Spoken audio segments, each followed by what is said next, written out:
For bonus content and more, go to patreon.com/perfectparlaypursuit.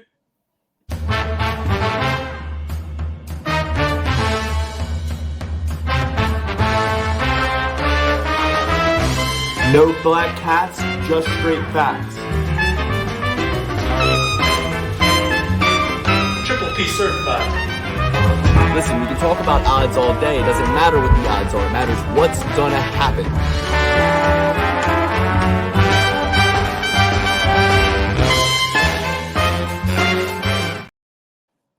Welcome to the Perfect Parlay Pursuit. I'm back, Lukey CK in the hot seat with the Euro Under King and Danny the Bet Man. Coming off the heels of UFC Fight Night, Austin, Texas, Arman Tsarukyan knocking out Beneil Dariush. We'll break that whole card down. A lot of people sent to the morgue that night. Bodies. But a lot we have to discuss there. We have a big card coming up to break down for you guys. It's one that we've been waiting for. We've had it circled and X'd on our calendar for a very long time. UFC 296. Colby Covington taking on Leon Edwards. And no, it's not in London. It's right here in the States, baby. Tax-free Las Vegas, Nevada. Let's go to Colby Covington. Leon Edwards, guys. This is going to be a big card to break down. Plenty of other fights that we will get to, but want to really make note of that main event because that's a good one. That's a competitive, juicy match in the most competitive division in the UFC. Alex, Dan, coming off the heels of a very... I'm pissed. I'm sad. I'm heartbroken. I'm hurt. A lot of things. I'm not financially hurt. If you were betting with me, we might have fucking lost a lot of soldiers in that battlefield, and we might have lost a lot of parlays. But one thing we didn't do was lose money. I bet the last. Let's see. I bet the last, and I posted this in my page. 1, 2, 3, 4, 5 fights. Got them all correct. Parlayed them. Broke even. But that's it, guys. I broke even, and my heart is broken evenly in two from some of those outcomes. Seeing not only my favorite fighters go down, seeing my favorite people in the UFC go down, seeing my favorite people go down in devastating fashion. Oh, it hurts. But it's not about me right now. Alex, how you doing? You know, I came in here. It was a gloomy weekend. It was tough to get myself out of bed today. You know, topical with Leon Edwards fighting this weekend. You know, there was almost a headshot dead because I was in bad shape, my man. I lost way too much money. So much money that I'm not even willing to say it, because if this gets back to my girlfriend, my significant other, I will actually be headshot dead. I will be murdered in cold blood. So we're just going to put this week behind us. I came in here. At first I was like, maybe a black outfit, maybe all black, because it was a funeral for me this weekend. The birds losing, the fights, it was an absolute funeral for me. The only bright side was I got to snowboard a couple days. Whoop-de-fucking-do. You get the dirt board. There was no snow. Yeah, right.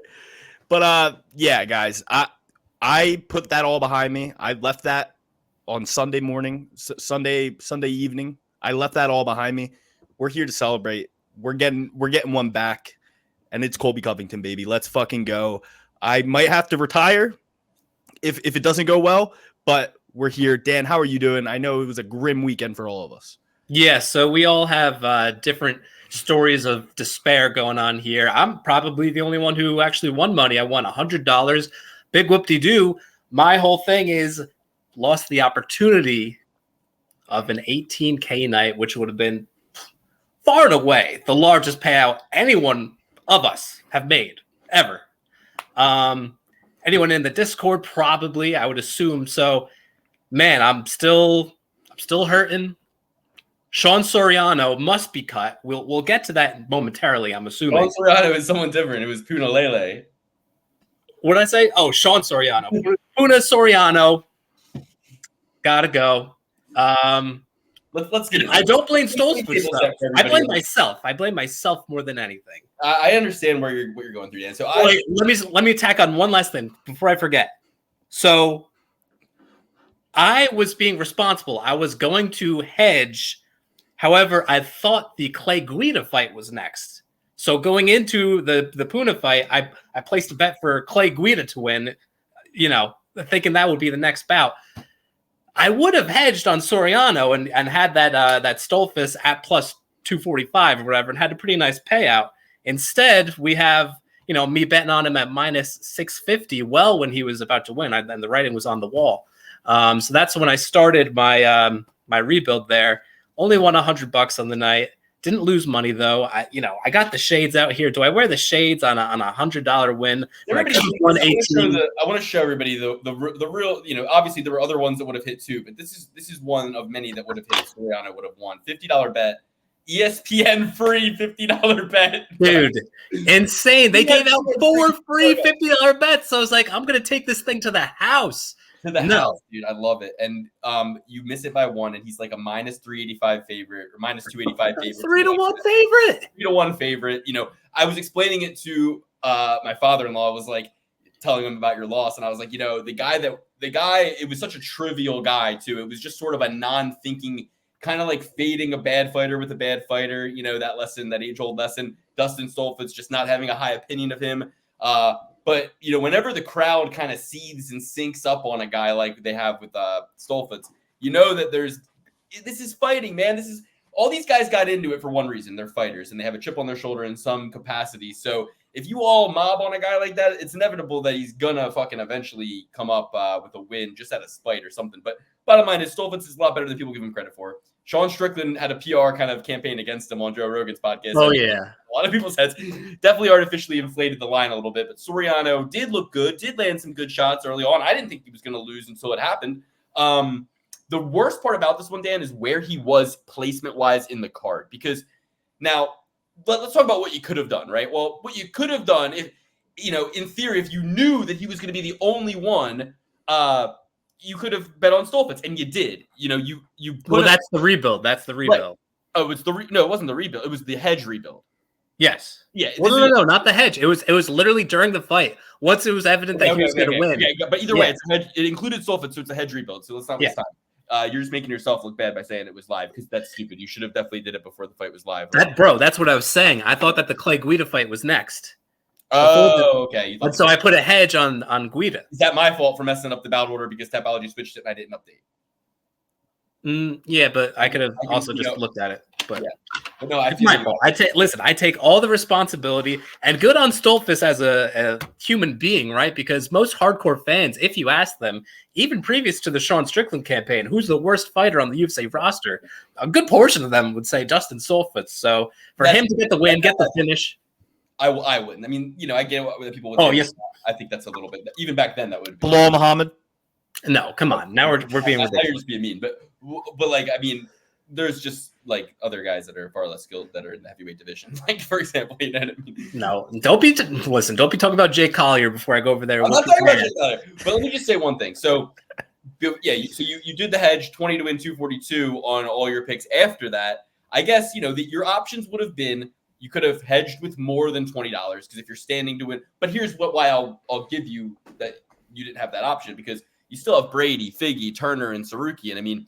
Figgy and Font could have gone either way. Nobody really, could have. No, listen, I was pretty confident. You're pretty confident. I think I was so confident, dude, and it turned down. Man. Well, then you should have chipped away at that 570 of that 14,570. You should have been like, I'll just bet $70 on Stoltzfus. That's what I was. Listen, I've always been the conservative guy, but my new mindset is I'm never going to get ahead with these little pot shots, and I'm winning 200 this weekend and losing 100 the next and winning 100.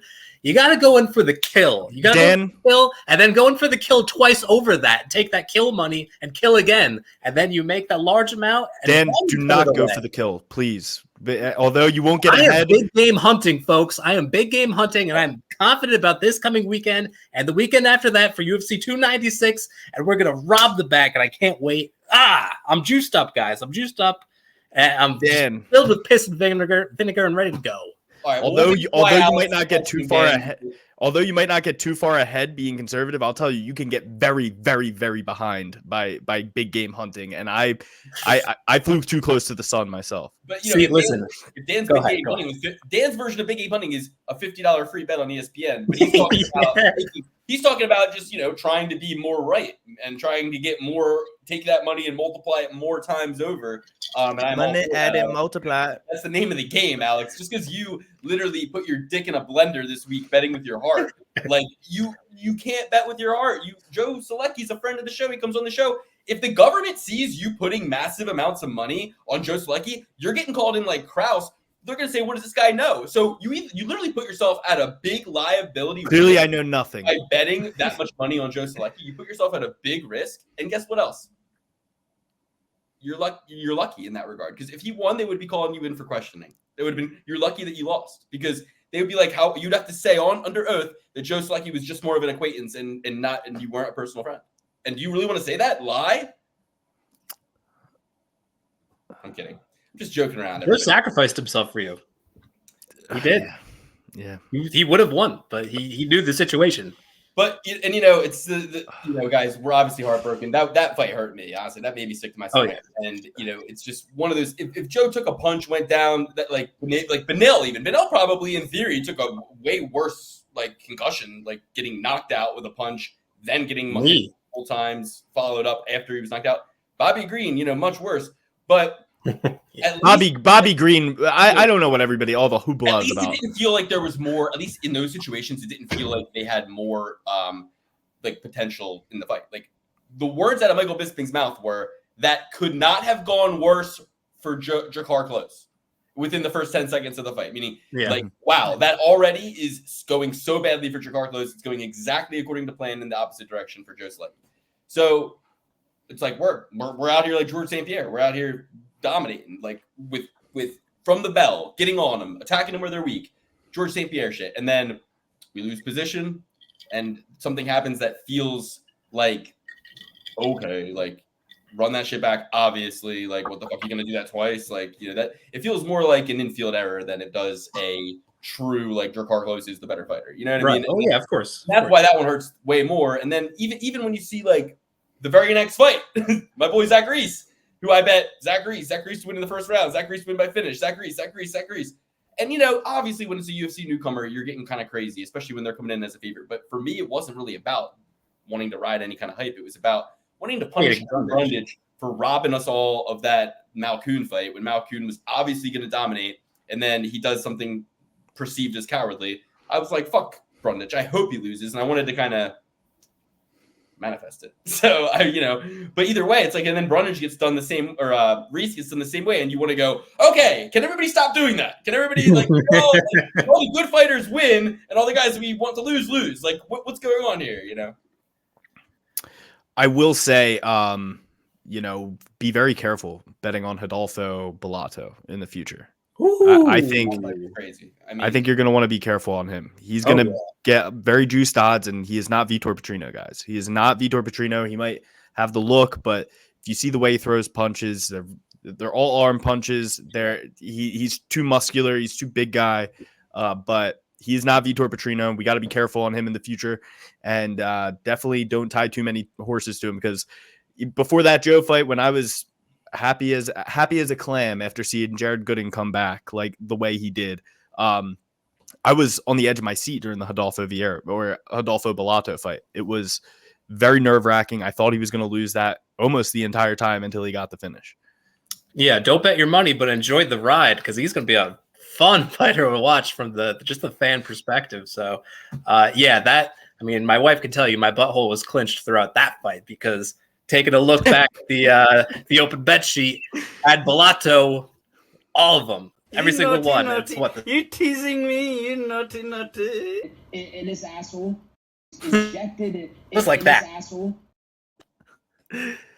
Excuse my language there, but Colby Covington fight week. Not really. It's actually Yadong Song versus Chris Gutierrez fight week. And if you want to get my fresh off the weekend opinion about that card, you got to go to the Comb Club, everybody. The Comb Club, patreon.com/Perfect Play Pursuit. That's where we go through each card again with a fine-tooth comb, hence the name Comb Club. So we're going through the card with a fine-tooth comb again, and that's also where we just kind of have an open forum and open dialogue, housekeeping elements of the show, question and answer portion of the show, ask us anything through the Patreon, direct messages, things of that nature, more kind of niche specified content, TMZ style, talking about the fighters, talking about, what we don't like about them, we like about them, things like that. So if you want to get the extra episode every week where we go through the card coming up that week, again, with the microscope, go to the, Fine Tooth Comb Club, patreon.com, Perfect Play Pursuit. But guys, why you're going to want to go there this week is we're doing monologues. So we in the past have kind of just done the same episode like that we do during the YouTube show in the Patreon again. And we're kind of like every week we're like, hey, I'm saying the same thing I said on the YouTube show. No pick has changed here. So now we're doing monologues this week where basically everybody's going to go like, all right, so here's my 5-minute Jay Leno style monologue. What's the deal with Arman Tsarukyan? I want to pick him, but he's getting into these beefs with Bobby Green, and I'm seeing this. So if there's new information that you have to give, then you can give it there. But as you're going down, you can be like, Misha Tate versus Julie Avila. I'm not worried about this one. I'm not changing anything. Moving on, Cody Brunage versus Zach Reese. Like, you know what I mean? You can kind of monologue it out a little bit. So, and then as we do the monologues, we'll have like a rebuttal portion where we can address each other's monologue. And it's a new concept for the Patreon. So it's the brand new version of the Comb Club breakdown. You can get that today. It's the monologue format. You could let us know which one you like better, the monologue style or just like Luke guys stick with the same episode. We just want to remix it a little bit, do something different. So that's something to look forward to in the Patreon this week. We're going to break down Yadong Song versus Chris Gutierrez in there. There is some important things I want to say in regards to Chris Gutierrez, Mark Montoya, their relationship, what I think is going to impact it going into this fight, if anything. So I'm going to talk about that in the Patreon. And here, you're lucky because that's a shitty card.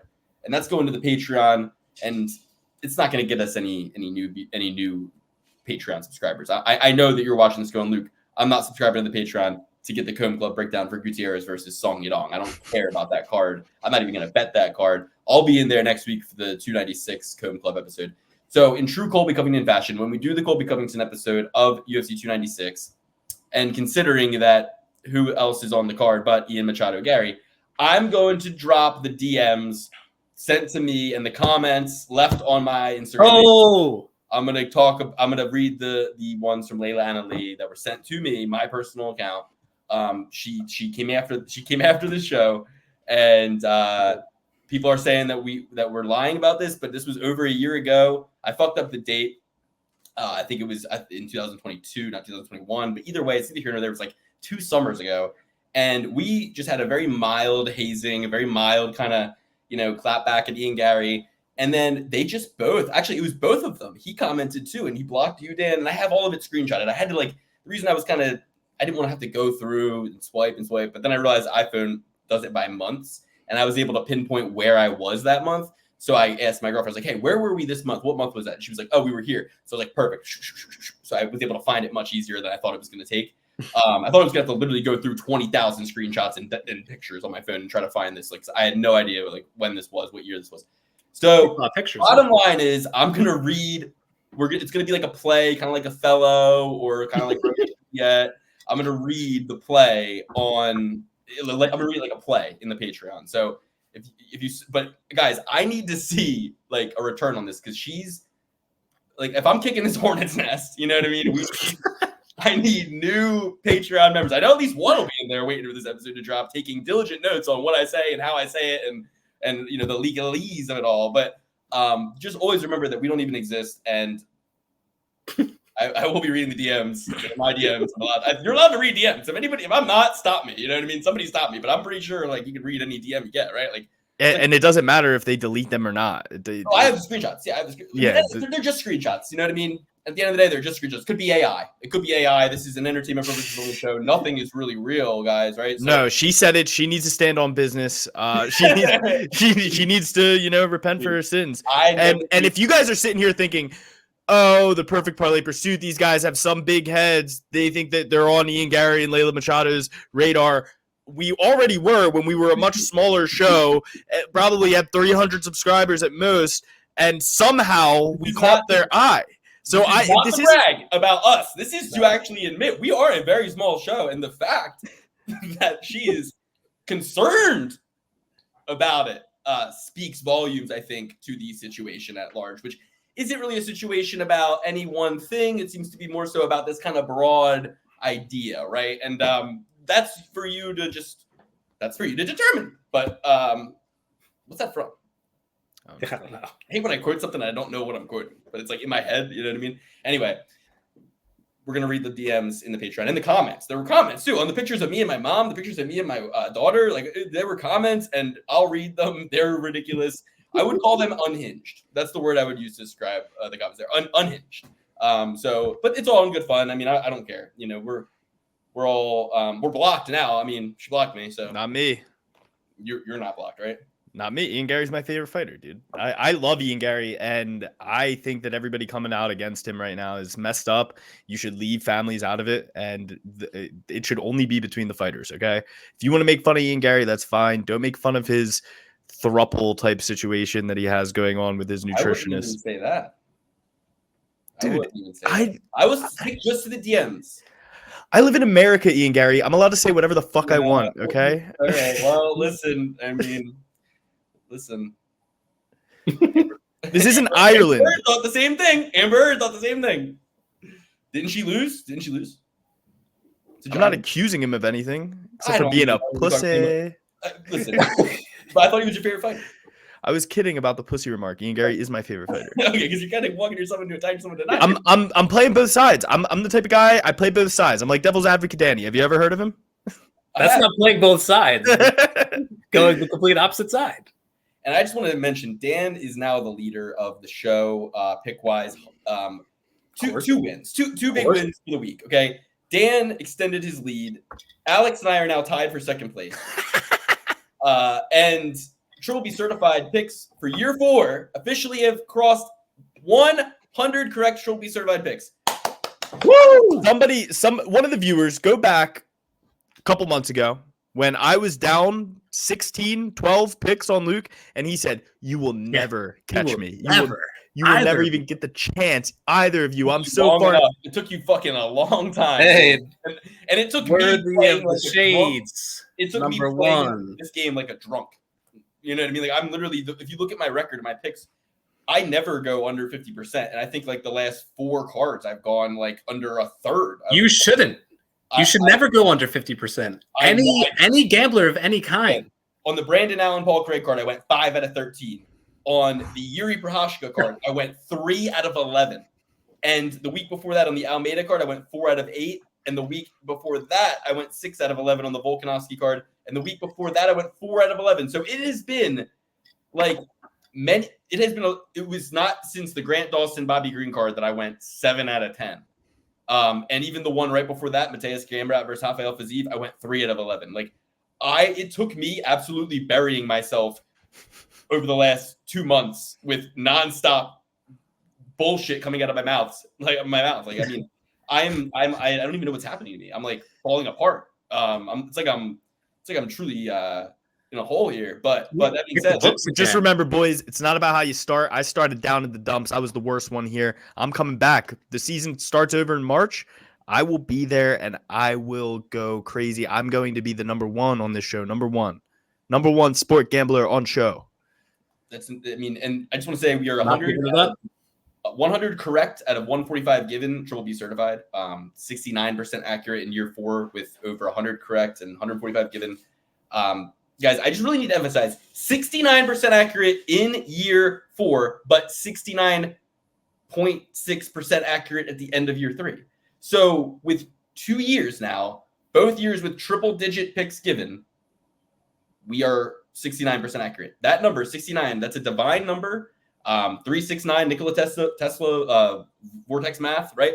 But 69 is also our watch number, because if we can find a fight that is a fighter that is Triple B certified, and the implied probability is better than 69%, we're gonna look at that one as a green light pick, so to speak. Now let's see odds. I do this every time, right? Odds calculator. And by the way, we're not just picking all chalk here. We had Jared Gooden last week, I believe. Big plus 170 dog, Triple P certified. We snipe out some of these dogs as Triple P certified picks quite often.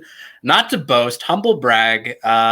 Do not take any financial or gambling advice from us. We are just three. Listen. 69% implied odds turns into minus 222 American odds. So you see us Triple P certify a pick and it's minus 222. You say in your mind, you go, it's been 2 straight years of over 100 picks in both years. 100 picks given in year 3, 100 picks given in year 4. 2 straight years of these guys with this steady number of 69% accurate across 2 years of Triple B certified picks. And this pick that they're giving me is Triple B certified, and the odds are better than minus 222. That's the picks that I'm looking to take, because I asked ChatGPT if that made sense, and it said yes. So that's all I want to say. 4.0 or the regular kind? Did you upgrade? I have the paid version. I pay $20 a month, and I Okay. All right. Good. even for that. But I have the paid version, and so me and Dan both won money. And I want to say one last thing about last week's card. I did not do well, yes, but I'm able to see now. Okay, if you went with my picks that I gave on the show, I got 4 correct out of 12. Okay, that is fair. I didn't get a single pick correct from Salikhov to Turner. Okay. Picks aren't bets, Luke. Remember that. Picks are not bets. Salikhov, Reese, Avila, Guida, Soriano, Gastelum, Font were picks I gave on this show. They all lost in a row. But in my open bet sheet, you would have seen, if you were a member of the Patreon, if you remember the Comb Club, and you clicked the one link we have in there, by the way, not 3 anymore. If you're a former member and you go, I went in there, but there was Luke's open bet sheet, and Alex's open bet sheet, and Dan's open bet sheet, and Luke updates his on Wednesday, and Dan updates his on Friday, and Alex doesn't until Saturday, and it's so confusing. Guys, that's no more. Now, we have one open bet sheet with 4 tabs. One tab has all of our picks. Then the other 3 are Luke, Alex, and Dan tabs. And let me just show you. Let me just share my screen and show you. Let me just show you real quick. Present, share screen, entire screen. Very trustworthy of me. Boom. Look at this. So you will see. This is the upcoming card right here. And we're going to fill that in after we do the Comb Club today. And then here is last week's results and the current scores right here. And then I don't know what this 2 is doing there. I must have typed that by accident. But then you got mine with my break-even final last act of a desperate man bet that I put there. And that break-even meant, hey, I'm betting what I need to bet to break even. You bet what you need to bet to break even. But the other ones all had the exact dollar amount. At that point, I don't know why I even did that. I was kind of being a coward there, I think. I was kind of like not wanting to put the number down. You know what I mean? What I needed to break even. That's on me. That's on me, right? That's a superstition. But me putting BE means I'm done. Break even. It means I'm not going to do another one. If I'm putting specific dollars, it means I still intend to keep betting more. But when I do break even, that's kind of my signal. Like I'm done. White flag. Look, here's Alex's. Here's Dan's. And you see all of these great ones. And you can look at these guys, right? And you can say, all right, fuck. Look how much he's got Soriano on. Like, I'm going to tail him, but I'm going to, like, be educated. Look at this dumbass. You know what I mean? I'm going to be educated. I'm going to just, like, if Dan wins, great. I'll just win 70% of what Dan wins by just leaving a couple picks off here and there. You know what I mean? I was educated about it. If you take a look here, I hedged out a good amount on what I truly believed. I had a Bobby Green parlay. Just saying. I don't want to, slow your roll there, but call me uneducated with my picks. Excuse me. No. I was one pick away from 18 grand. I'm pretty educated, bro. I know, bro. I'm just saying that you can look at it in hindsight, which is a great advantage, and you can say, okay, this is what Luke did, this is what Alex did, this is what Dan did. I'm going to take a little bit of here, a little bit of there, a little bit of there. And if you just do the same parlays we do, but bet less picks across them, then inevitably, whenever we win, you'll win too. And whenever we lose by 1 or 2, if those were the picks you left off, then boom, you win as well. So that's what I'm trying to say is, like, you don't need to do exactly what we do. You can use them as a guide. You can bet them exactly. You can fade them entirely if you're wanting to lose money. I don't know. Either way, just wanted to showcase that because we don't talk about it enough. And I don't think people really understand what's behind the Patreon. When you get into the Patreon, you get the extra episode, but you also get everything listed out nice and neat in the description of that episode. You get the previous week's episodes. You get everything that we have to offer for what's coming up, presented to you in a nice, palatable format. And what we're doing with the Patreon money is gambling with it. So we bet $200. We bet $200 on Sergey Pavlovich. Lost. We bet a little slice of it. I don't want to say on Joe Salikhov. Lost. So now we are going to bet the rest on some picks coming up. Maybe Colby Covington. We'll see. Let's talk about that fight. If you want Song versus Gutierrez, it's coming up this week. We already broke it down, but Comb Club episode coming up right after this one. So go ahead and get your hands on that too. Not for the month. I keep saying it every week. Monthly members cost us money.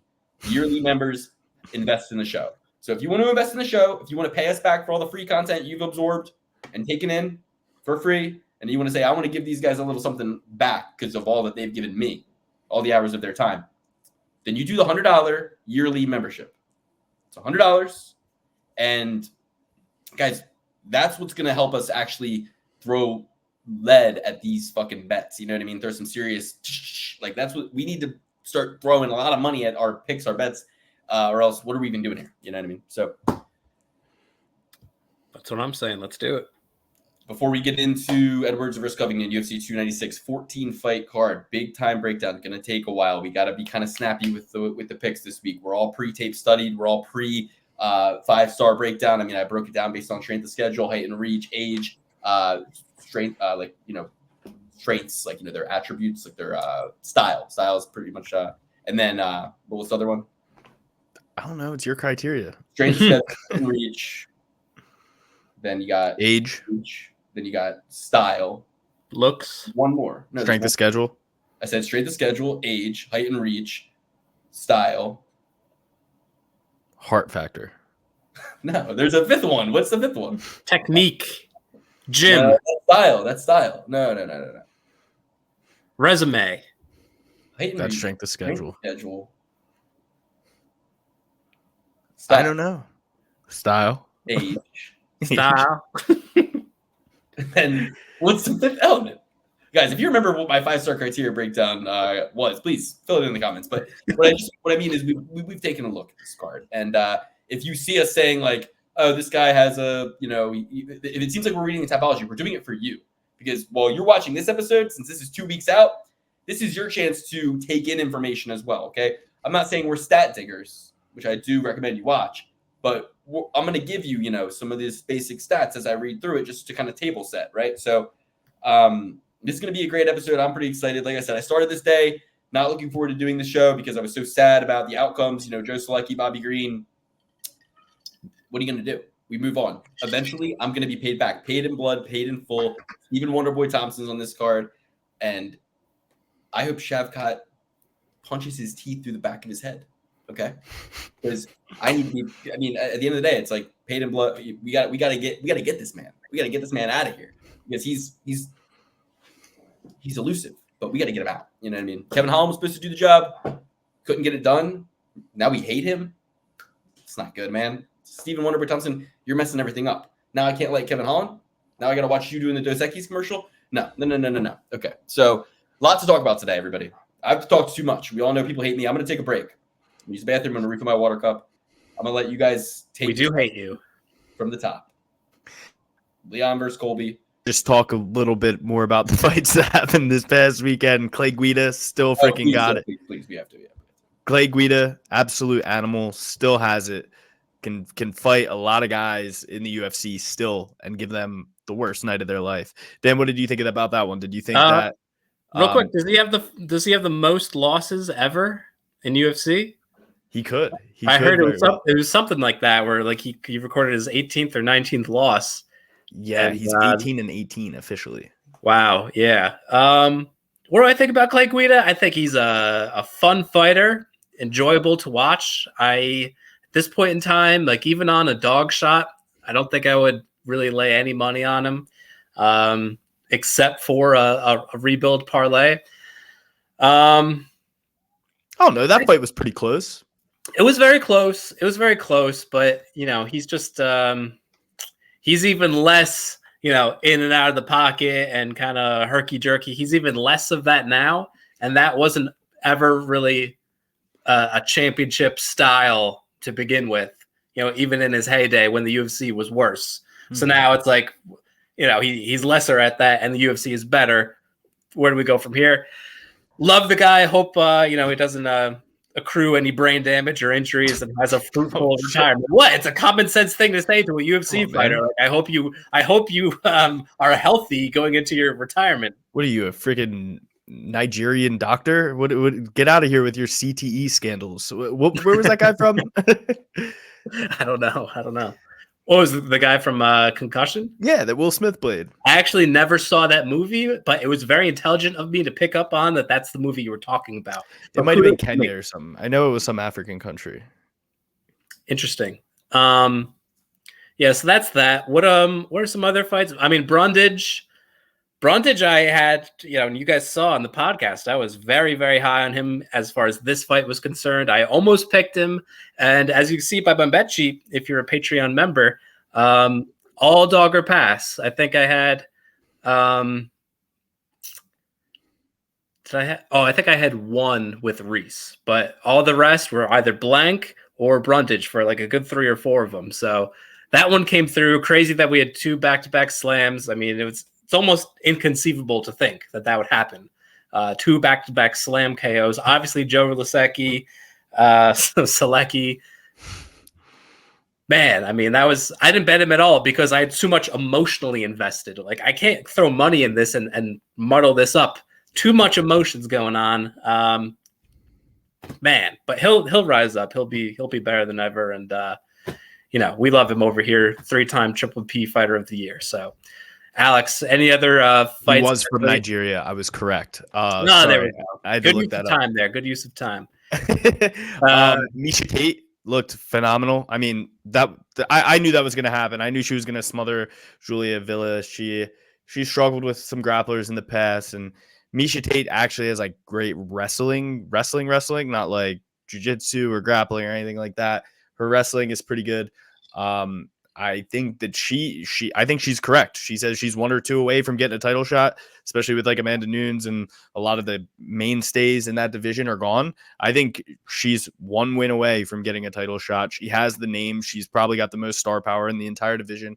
And in all of women's MMA right now.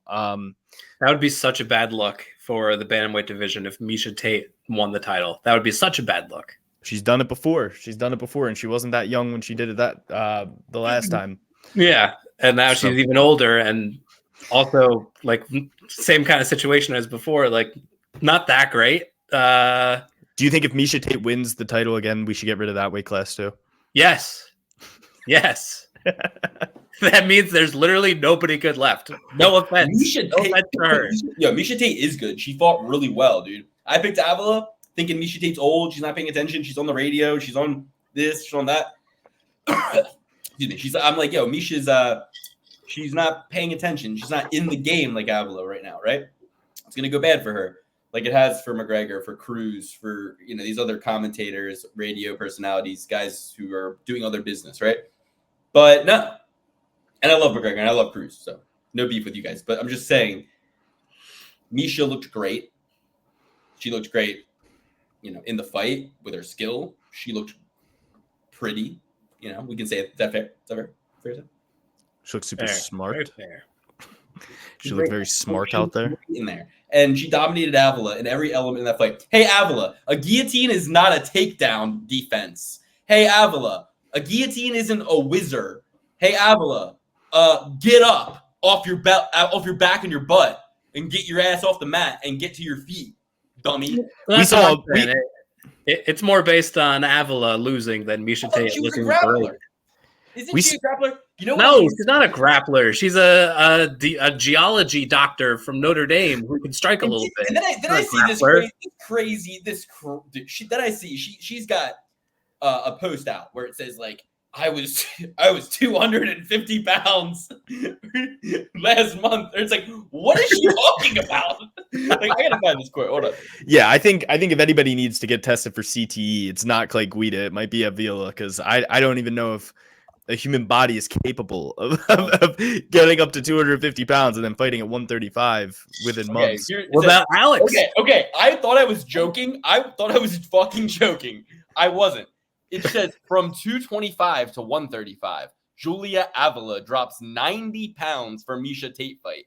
Now, this information... 235 to 135 is 100. Am I supposed to be watching and paying attention to the interviews for women's MMA?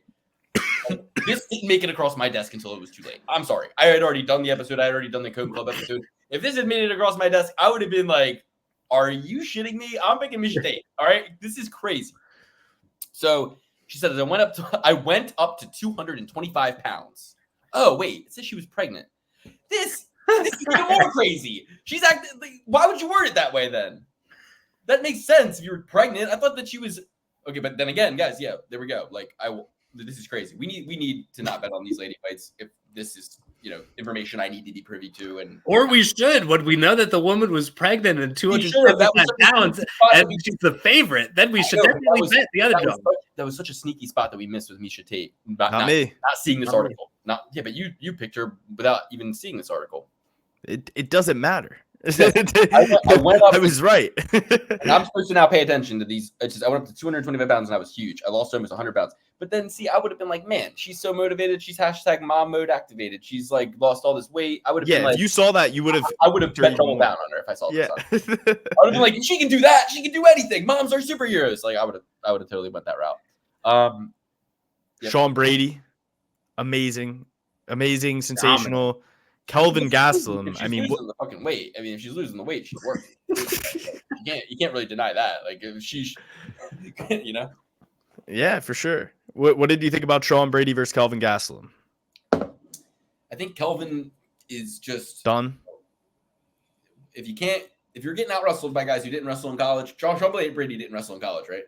I don't think so, bro. I mean, he's a pretty dominant grappler, though. Like, but Gastelum wrestled in college, and Sean Brady didn't take the mat in any way, shape, or form his whole life. Okay, if that's happening to you, then you can't do this sport anymore because your strengths are now weaknesses. It seems.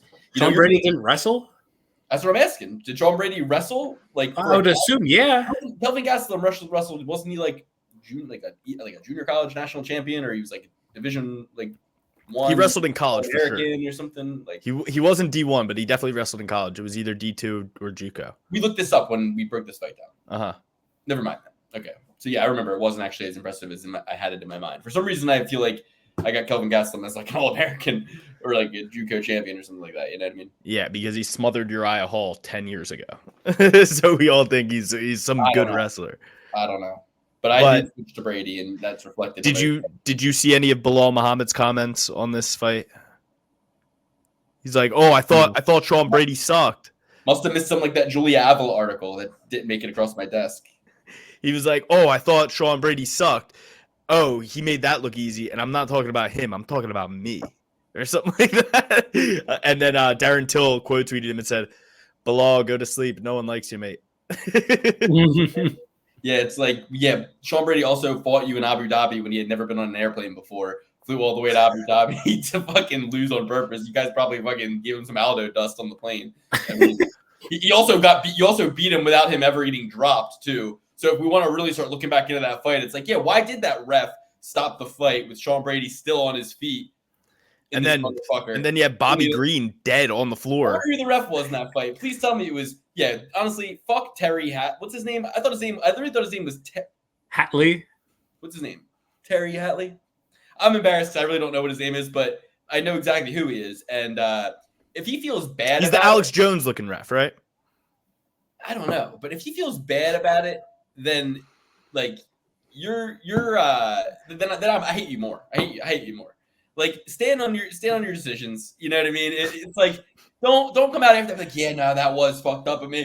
Fuck you then. Fuck you twice, bitch. I'd rather him be like, no, you guys are fucking pussies. Shut up. Bobby's fine. You saw him at the after party. He's fine. He was still in it. He was still there. Yeah, you guys are crazy. Like you don't even know what it's like to be a ref. That's what I want to hear. I want to hear him be like, you don't know what it's like to be a ref. Shut up. Bobby's fine. The question isn't was he out or was he in? The question was he intelligently defending himself, which he was. I mean, he at one point even like I didn't like. I mean, listen, I was gutted. I felt bad about him getting like put out unconscious with the last two punches. You know what I mean? To me, the last two were the ones I didn't want to see. You know what I mean? But that being said, it was a very bad stoppage. It was probably like the worst stoppage ever in the sense that like, okay, think about it like this. When it comes to stoppages, I look at it like moments and opportunities are there before there's like the obvious, right? You guys are lame. I would way rather that outcome than the fucking one where Mr. Mustache Man pulls somebody off of a choke, like where the guy is clearly not out. Like I would way rather see the guy like get really badly punched in the head numerous times while he's unconscious than watching a ref pull somebody off of head and arm choke. Like, and you know what? As like in the street, like there should be just more. I don't know. I don't want to. In this context, I don't want it to seem like I'm talking about Bobby Green, because like when we talk, we're talking about like what should happen in the UFC in general. Like, you feel bad seeing it happen to Bobby Green because you like Bobby Green. Exactly. But what I'm trying to say is like, okay, when he gets rocked and dropped, some refs will stop it right then and there. Mm-hmm. before the ground and pound kind of even happens. And in that situation, Bobby Green would have been getting up going like, what the fuck? Mm-hmm. I'm fine. I always do rope-a-dope. I'm fine. So, like, that was what would have happened. So he got back mounted. Now, at this point, he's taking a lot of hits, right? But it was at that moment that he kind of got woken up by the hits and started to kind of actually be, like, in a moment before a moment. I'm not saying he was fighting to get out or anything like that, but I'm saying if I'm a ref. He was being a warrior. If I'm a ref, I'm looking at it objectively. I'm like, okay, I'm about to stop it. But then I go, wait, I think he might be out. Or I go like, wait, I think he might be okay. I'm saying like, wait, because he kind of woke up for a second. He woke up for a second in there somewhere, right? He hits the ground, gets back mounted, boom, boom, boom. For a second, he kind of was like actually awake for a second. In that moment, as a ref, you might be like, let me see if he's going to be up and get out of this. Or you might see if he's going to base up and get out of this. And I would love to see Luke as a ref with his little hand gestures. I'm about to stop the fight. It's like I'm about to stop it. I am about to stop it. You know what I mean? I'm like, whoa. And, I don't. So, yeah, I'm just trying to say that, like, I'd like to watch it one more time right now again. Because I think in the moment, knowing he got knocked out in the finality of it, it's like you don't want to see him take those last two. But, yeah. If you're not basing up from being back mounted, you got to have the fight stopped. Because in the streets, they can just downward elbow your skull and kill you and paralyze you very instantly. So you can't really say like, oh, I was fine. You were not fine. The UFC's infrastructure and rules were the only thing keeping you somewhat safe in the first place from the position you were in. You were back mounted, bitch. You're about to get they're about to, what's called making soup. You're about to make soup on the mat with your head. You know what I mean? If they want to. They could do some real mountain shit from there. But because of the UFC's rules and your big little gloves, you can sit there and cover up and not get hit in the spots that are going to put you out until you get hit 19 times. And yes, I did count how many times Jalen Turner hit Bobby Green. It was 19 unanswered. But like I said, the first 17. Did you see what Arman Tsarukyan said? What did he say? He said, I thought the ref did a great job. I would have liked Bobby to get like 5 more minutes.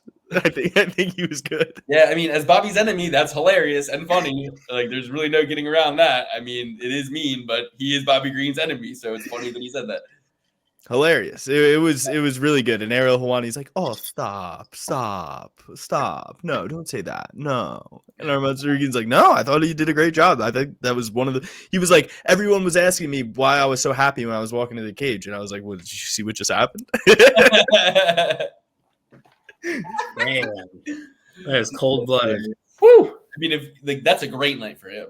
Yeah. Oh yeah, definitely. Like your enemy gets smited, and then you get to win as well. Dude, all the pressure was off. He was like, "Oh, Bobby Green might win this fight. Sit cage side, try to pick a fight with me after." He's like, "No. Bobby Green's rushed to the hospital right now. That's all he ever wanted in the first place." And if you saw my Instagram, you know for a fact that Islam Makhachev ain't fighting Arman Tsarukyan. It's gonna be Justin Gaethje, Dustin Poirier, Charles again, all in a calendar year. He's going to beat them all. He's going to finish them all. And then they're going to say, Fighter of the Year, Islam Makhachev, pound for pound, #1. That's how he will ride off into the sunset. That's how his career will go. He will not fight Arman Tsarukyan. Arman Tsarukyan will fight 2 or 3 more times, and then he will fight for the title. But it will not be against Islam Makhachev. The propaganda machine begins today. Luke, you didn't hear the news? I think you're incorrect. What am I? He's fighting Colby in Russia. He wants to fight Colby. He wants to fight Colby when Colby wins the belt. Yes. When Colby wins the belt, Islam Makhachev can get it, but I don't think that's going to happen. I think Colby's instead going to go up and fight Sean Strickland. Because maybe not. Maybe not. I mean, it'll be interesting. Colby will have a lot of options. I think he's probably not going to fight for a year. So we'll let all, I don't think we'll fight right away. I think we'll probably fight 10 months after he wins the belt. But he's got to go on the Daily Wire, do a whole press tour. I do want to say the reason Beneil Dariush lost is because he came out and said, I have nothing to gain from this fight.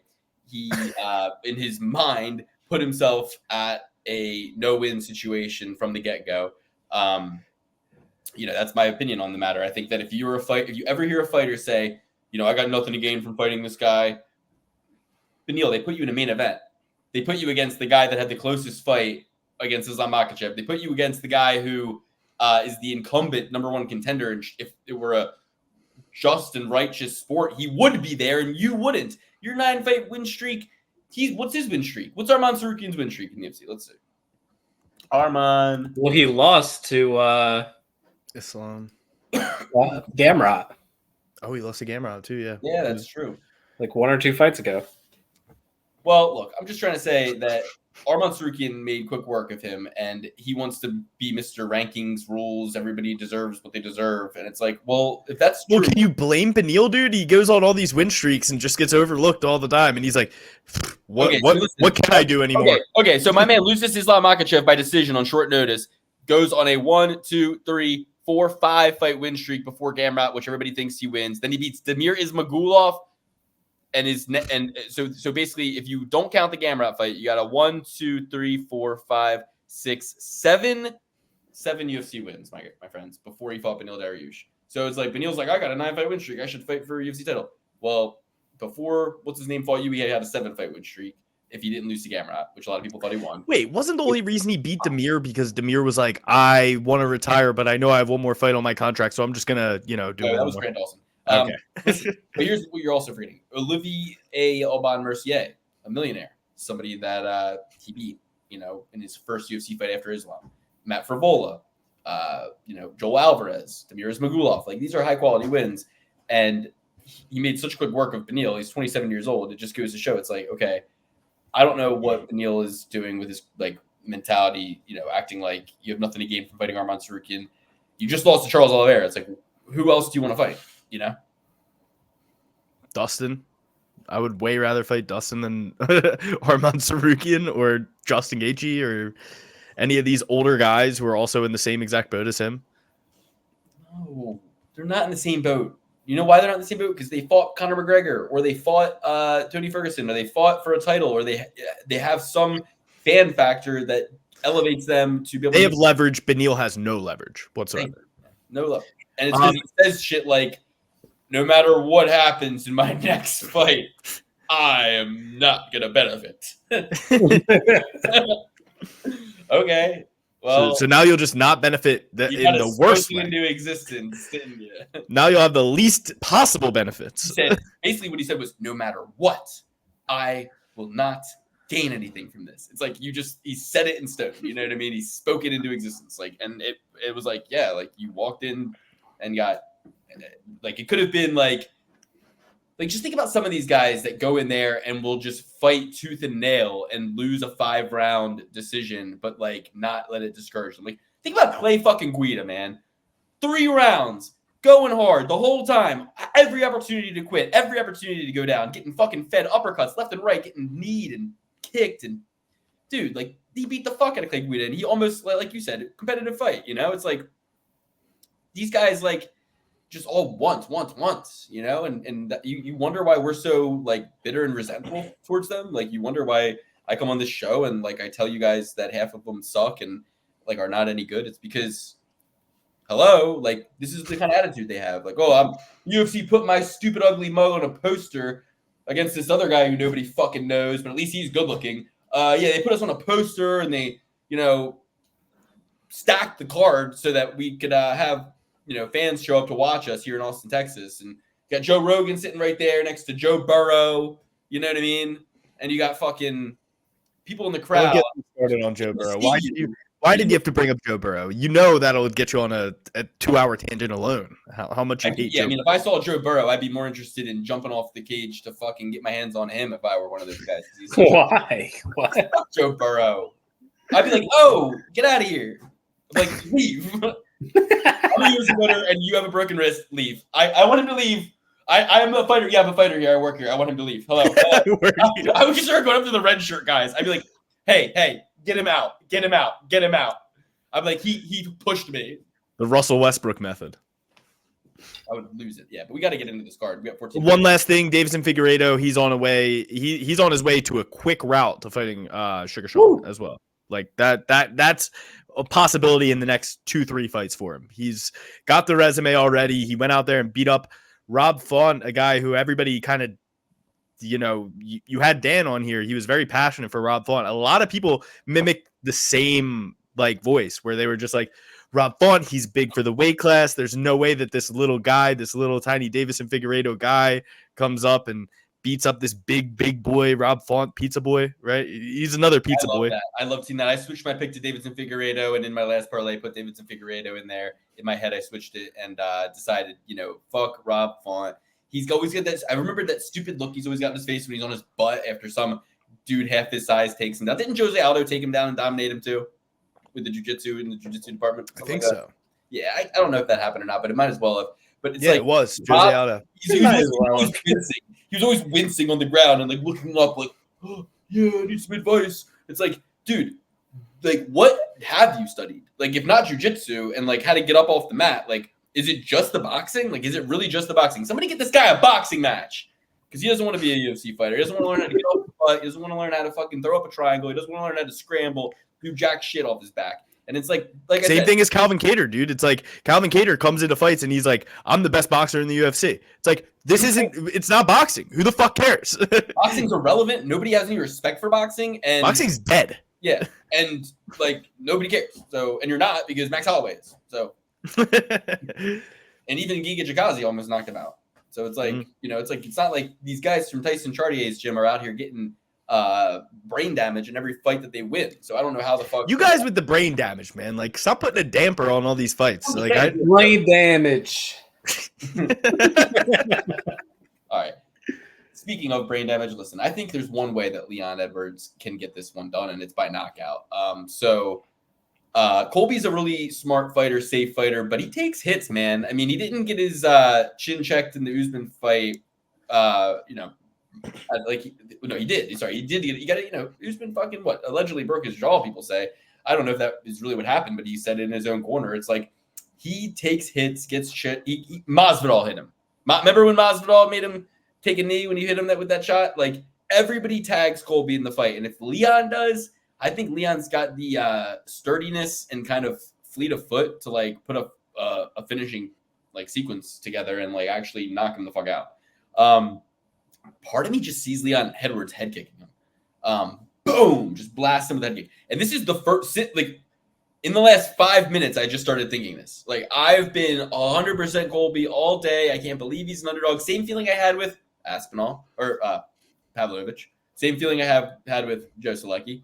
And I'm like, familiar feeling I got here. Very familiar sense of confidence in this plus 110 underdog that I've had twice before, And with that, I'm just like super cautious now. I'm like, fuck. So I don't know. I don't know what to do. I'm picking Colby Covington. I obviously hope he wins. I like him. I think Leon's scared to death of this matchup. I think Leon has been avoiding this matchup for reasons besides just that Colby talks trash. It's obviously the fight that would make him the most money, but he's looking at it like even if I get paid for Bilal Muhammad and who else at 170? Shavkat Rakhmonov. No. He doesn't want to fight him either. Yeah. Kamaru Usman 3. Yeah. That's what's coming his way, though. That's what I'm saying. But yeah, I mean, no. I mean, it would be like, yeah, like he would easily take 2 other fights against 2 anybody contenders before risking losing embarrassingly to Colby and that being his only pay-per-view title fight, big payout, right? It's like, it might be a big one, but he's like, I could go on a fucking 2-fight win streak and that's way more money than, just one big, And Colby doesn't actually do as many pay-per-views as he claims. I heard he doesn't. I have no idea if he does or not, but I heard he doesn't. Doesn't do as many buys? There's no way of really knowing because they don't release the numbers. But I heard that his fight with Masvidal even didn't really do that much, and his fight with Woodley didn't do that much, and his fight with Usman, I don't know. I could be wrong. Somebody send me the link. Put it in the fucking comments. I don't know. This is just what I heard. There's fights, they come out with numbers, and they're never over $1 million. So, like, to me, it has to be $1 million for it to be big. It's $1 million. That's the threshold where you actually make money, right? If you're a UFC fighter. And people think these guys get a ton of money. I'm pretty sure it's like you get 4 cents per buy if it hits 1 million buys. It's like, or like 3 cents or something like that. So it's like, okay, you get $3 million. Cut that in half for taxes, and now you got like 1.5 million. It's like boxers. Well, if it's 3 cents, they're not making $3 million. If you get 1 million buys. No, that'd be like 3 cents for 1 million buys is 3 million cents, which is not $3 million. It's 3 million cents. All right. I meant 3 cents on the dollar. Which still is not over $1 million. Let's move on. We really have to get to this. So I'm picking Colby. I hope Colby wins. I think he gets it done with the wrestling. But no, he's gonna get knocked out. Fuck. Fuck. It's all coming crashing down. He can't strike with Leon Edwards. Leon Edwards is a great striker, and also he can prevent takedowns. I mean, it's gonna depend on kind of like the mentality, the mentality that Leon comes in with. But I don't know, man. I'm gonna pick Colby. I can't believe he's an underdog. I'm picking Colby. Now I'm terrified of this fight and don't even want it to happen. So Leon Edwards is amazing, sensational. He probably has the best male physique in all of MMA. He has a fine bod, a rocking bod, a rocky bod. But Colby Covington said something recently that changed my whole opinion on the whole thing. Leon Edwards, he always says headshot dead, headshot dead. Colby Covington was making fun of him. He says he sounds like headshot dead. Hey, Leon, you can't even own a gun in the UK. I'm always strapped in America. So I really loved that. I loved that mentality. I think Colby has no quit in him. I think Leon has a little quit in him. Leon's takedown defense is very underrated. But if you think back to that first Kamaru Usman fight, or that second Kamaru Usman fight, Kamaru kind of controlled him on the ground. And I think Colby has better wrestling than Kamaru Usman. And I think that the reason that Kamaru Usman had the opportunity to tag Colby so much is because Colby was so worried about the takedown threat. I don't think Leon Edwards, guy from across the pond, is going to be able to take Colby Covington down. I do not think that's in the realm of possibility. Colby Covington is a D1 wrestler. This is no Kelvin Gastelum. I am concerned because Leon Edwards is probably one of the most complete fighters in the UFC. He's a little younger than Colby. But I think that Colby's got to get his due sometime. He's had a lot of cracks at titles, but then again, so did his sensei, Chael Sonnen. And what did Chael Sonnen, whatever eluded Chael Sonnen? A title. So it does make me a little nervous going into this fight, but I think Colby is a sturdy pick, sturdy guy to end your parlay on. I have been correct. I'm pretty sure the last 10 main events. I don't know, Luke, maybe you have those numbers, but I haven't gotten a main event wrong in what feels like 10 weeks as far as I'm concerned. But I'm going to roll with Colby Covington here. This is a hard fight. This is going to be a tough fight. Colby Covington is going to whoop his ass. Dan. Yeah, I'm also going with Colby Covington, but he's not going to win through the wrestling. He's going to win through the striking. Leon Edwards loves to operate in space. Colby will not give him that. He'll be all up in his face, throwing those little pot shots, nothing too crazy, but the gas tank is going to be on. Leon, like in the Nate Diaz fight, not getting backed up, and this is going to be an even better striker in Colby Covington, and he'll mix in a takedown or two just to get some cage control time up against it, give himself a little bit of a breather, and also just mix things up. So Leon can't necessarily time anything. But no, the pressure is going to get to Leon. The volume is going to be there for Colby. There's going to be no knockout. Colby's got a great chin. And I'm liking Covington at plus 110 here. Yeah, Luke, do you have that stat? I can tell you. You're not going to like it. Oh, no. You are 4 out of 10 in main event. You're right. You've gotten a lot correct. But the last 2 you got wrong were Alexander Volkanovski. Okay. And which was back in June? Something like that. That was a long time ago. August. A long time ago, boys. A long time ago. In the summer. In the summer. No, that was October. What am I talking about? Shut up, Dan. Nobody knows when that might happen. Listen. Regardless, there's still 10 events in between. And the one before that, do you remember that we trophy certified Sean Strickland against Israel Adesanya, and then in the Comb Club episode, you switched to Israel Adesanya? So it's funny because if in hindsight, if I went back in time before the Israel Adesanya Sean Strickland fight, and I said, all right, 2 fights are going to happen. Alexander Volkanovski is going to rematch Islam Makhachev, and Sean Strickland's going to fight Israel Adesanya. one of the underdogs are going to win. The underdogs are going to be Volkanovski and Sean Strickland. Who wins? You would think Volkanovski. Everybody would say Volkanovski. Like you're telling me, like if you just were given only that information, but you'd be wrong. Yeah, but regardless, that's still a long time without getting a main event incorrect. October, there's still 10 events in between that, probably more.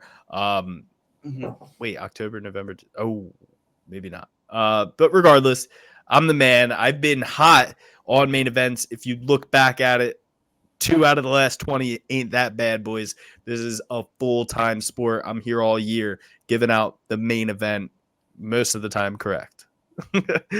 Yeah, well, let's go to the co-main event. Oh, and I forgot to say, I have 10 fights on this card that I am supremely confident in. The Colby Covington fight is one of them.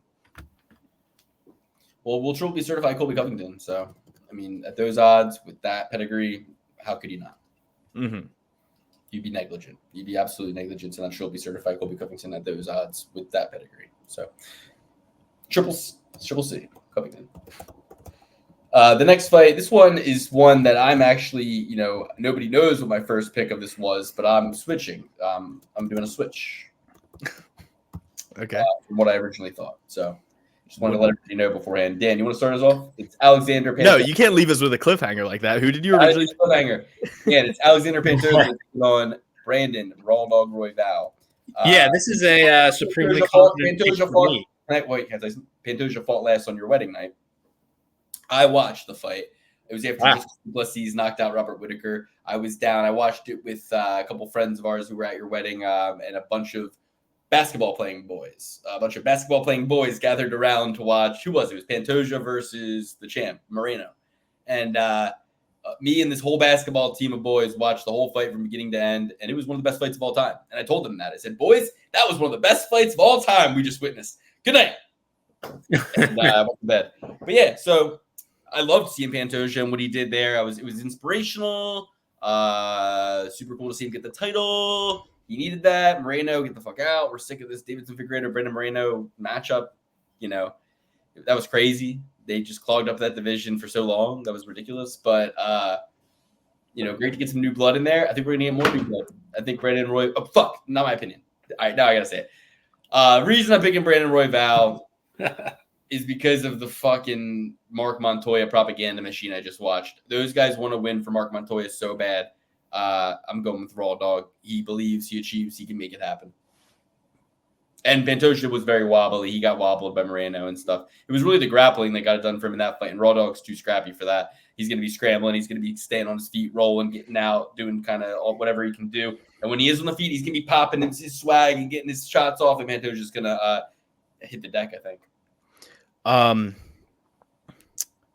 love this fight. I love both these guys. These are two of my top 10 fighters in the UFC in just liking both of them. I love Pantoja. I always have. Love Raw Dog. He was one of our COVID heroes back in the day, boys. We have a long relationship with the Raw Dog. And the last time he's really given us something to whine about was that fight against Brandon Moreno, right? Where his shoulder got dislocated. Guys, this is the second time he's fighting Pantoja. Pantoja choked him out in the second round right after that Brandon Moreno fight. This is the second time they are getting slated against each other. And, Casey Kenny out wrestled Brandon Royval in the LFA before he even... I'm switching. I switch. Before he even got to the UFC. But there's a big difference between Casey Kenny's wrestling style. He's more of a Colby Covington type, where Pantoja, he's a jiu-jitsu guy. We all know jiu-jitsu guy. He did submit Brandon Royval, finished him in the second round last time they fought. That was only 2 years ago, 2 years and some change. I think Brandon Moreno has done a lot. He is tougher than all hell. When these odds are the odds out yet? Do you have the odds for this one? I'll look them up. They all out. It's a championship fight. It's just not on Tapology for some reason. But yeah, I love my chances with the Raw Dog here. I know he lost the last one. We should get him at some pretty juicy odds. like Luke said, these guys got a lot to fight for. Their coach has cancer, which, did we just like completely miss that Elias Theodoro died of cancer? Like, No, we didn't miss it. It happened. I didn't. Plus You 164 just Royval. plus 164. That is not juicy enough for somebody who his last loss is from Alex I'm Pantoja. seeing as high as plus 175 on BetMGM. That company, I don't even bring that company up. Okay, sorry, I won't bring them up again. Listen, here's what I'm saying. I think that you kind of convinced me to take Pantoja, but like I don't know. I mean, you think what? You think we should go with Raw Dog? I'll stay with Raw Dog. The more I thought about this one, I'm actually taking it off my confident picks on the night. I said I had 10, so now I only have 9. But I'm going with the Raw Dog. This might be a heart pick. This might be a pick where I'm just thinking with my dick and not my head. But I gotta not be a dickhead, and I should pick Alex Pantoja. But I'm going with the Raw Dog. Yeah, this is a pretty easy pick in my opinion, fellas. We're going with Pantoja. Favorite for a reason. I think is a much more dominant grappler than Brandon Royval. Brandon Royval is just like, crazy omoplata roll, and I'm just spinning around, but there's nothing really that he's accomplishing here. He'll get Pantoja in a good spot for like 5 seconds, and Pantoja, who's way better, is just going to reverse it. He'll be in the advantageous position. Better striker. I just think this is an easy layup for us with Pantoja. He's just. I'm switching. I'm switching. Totally certified Pantoja. We got a little romantic there. Dan's the leader of the pack right now. How could you not be romantic about baseball? That was good. Thanks. Triple P certified Pantoja. Come on, let's get that percentage by like 75%. That should be our new goal for the new year coming up. 75% Triple P certified picks. I like that. 3 out of every 4. We're gonna have to be a little bit more conservative with them, and that means that some people are gonna have to go on islands by themselves, whether they like it or not. No, we just have to be a little bit more right. No, whether you like it or not, you're gonna have to get on that island, Danny. I'm gonna force you on that island, boy. Well, here's one that we can definitely take to the bank. Big head alert with a big hat. He's got a big head and he's got a big hat. Man from Kazakhstan. Shavkat Rakhmonov is going to punch Stephen Thompson's head through the canvas, through the cage, through into the stands, and around the bend. It's going to be curtains for Stephen Wonderman, Wonder Old Man, gray hair. Wonder how this old man still is in the UFC is what I have to say. Get him out of here. Should have gotten kicked in the head by Michel Pereira. Turned that fight down. Peed in everybody's cereal. Wish the UFC didn't pay him a dime, but paid in blood, paid in full. It's all going to be paid back in highlight reels for the rest of his life. Shavkat by knockout. Yes. Or maybe by submission. If old chicken neck wants to just cower it out, tuck tail, and get that choke, feed him that neck, which I anticipate that old chicken neck from South Carolina, yellow belly, will easily do that. So that's going to be my sneaky little snipe play. Shavkat Rakhmonov by submission. Couldn't agree more. This is one of the 9 most confident picks I have on this card. This Colby Covington so far. Keep track at home. This is Lukey versus what's that guy's name? Johnny Cage. Wonder Boy is Johnny Cage. Shavkat Rakhmonov is Lukey. Lukey's going to go in there, rip his heart out of his chest. He's going to show him. And a lot's been going around about Shavkat Rakhmonov right now because Brendan Allen was kind of talking about the Ian Garry situation. I like Brendan Allen, but buddy, like, take it easy, okay? Get off of my boy. Do not talk about Ian Garry in this nature ever again, or else. He was saying that guys at Killcliff have, wobbled, knocked down Ian Garry at training. And a lot of people were pointing the finger because you guys know I'm on Twitter now at EuroUnderKing. I'm on Twitter now. I'm catching all the fucking scuttlebutt these days. And they were like, dude, that is Shavkat Rakhmonov that's been knocking him out in camp. Like, there's no way it's anybody else at Killcliff. I guarantee it was Shavkat. You guys are giving Ian Garry too much credit. But there's a reason that if he was to fight anybody that he was training with, he chose Luque, and he did not choose Shavkat Rakhmonov. So Shavkat Rakhmonov by fatality, for sure. Mortal Kombat, sticking with the same theme. Fatality, Luque wins. Dan, what do you think? Let me introduce you guys to your parlay buster, and it's Shavkat Rakhmonov. The pick is Stephen Wonderboy Thompson. Listen, Shavkat's been fighting nobodies. Okay, guys, past their prime. We got waiter Jeff Neal trying to beat Shavkat. No, let's get a real fighter in here. Let's get an actual tricky puzzle to solve. And that's Stephen Wonderboy Thompson.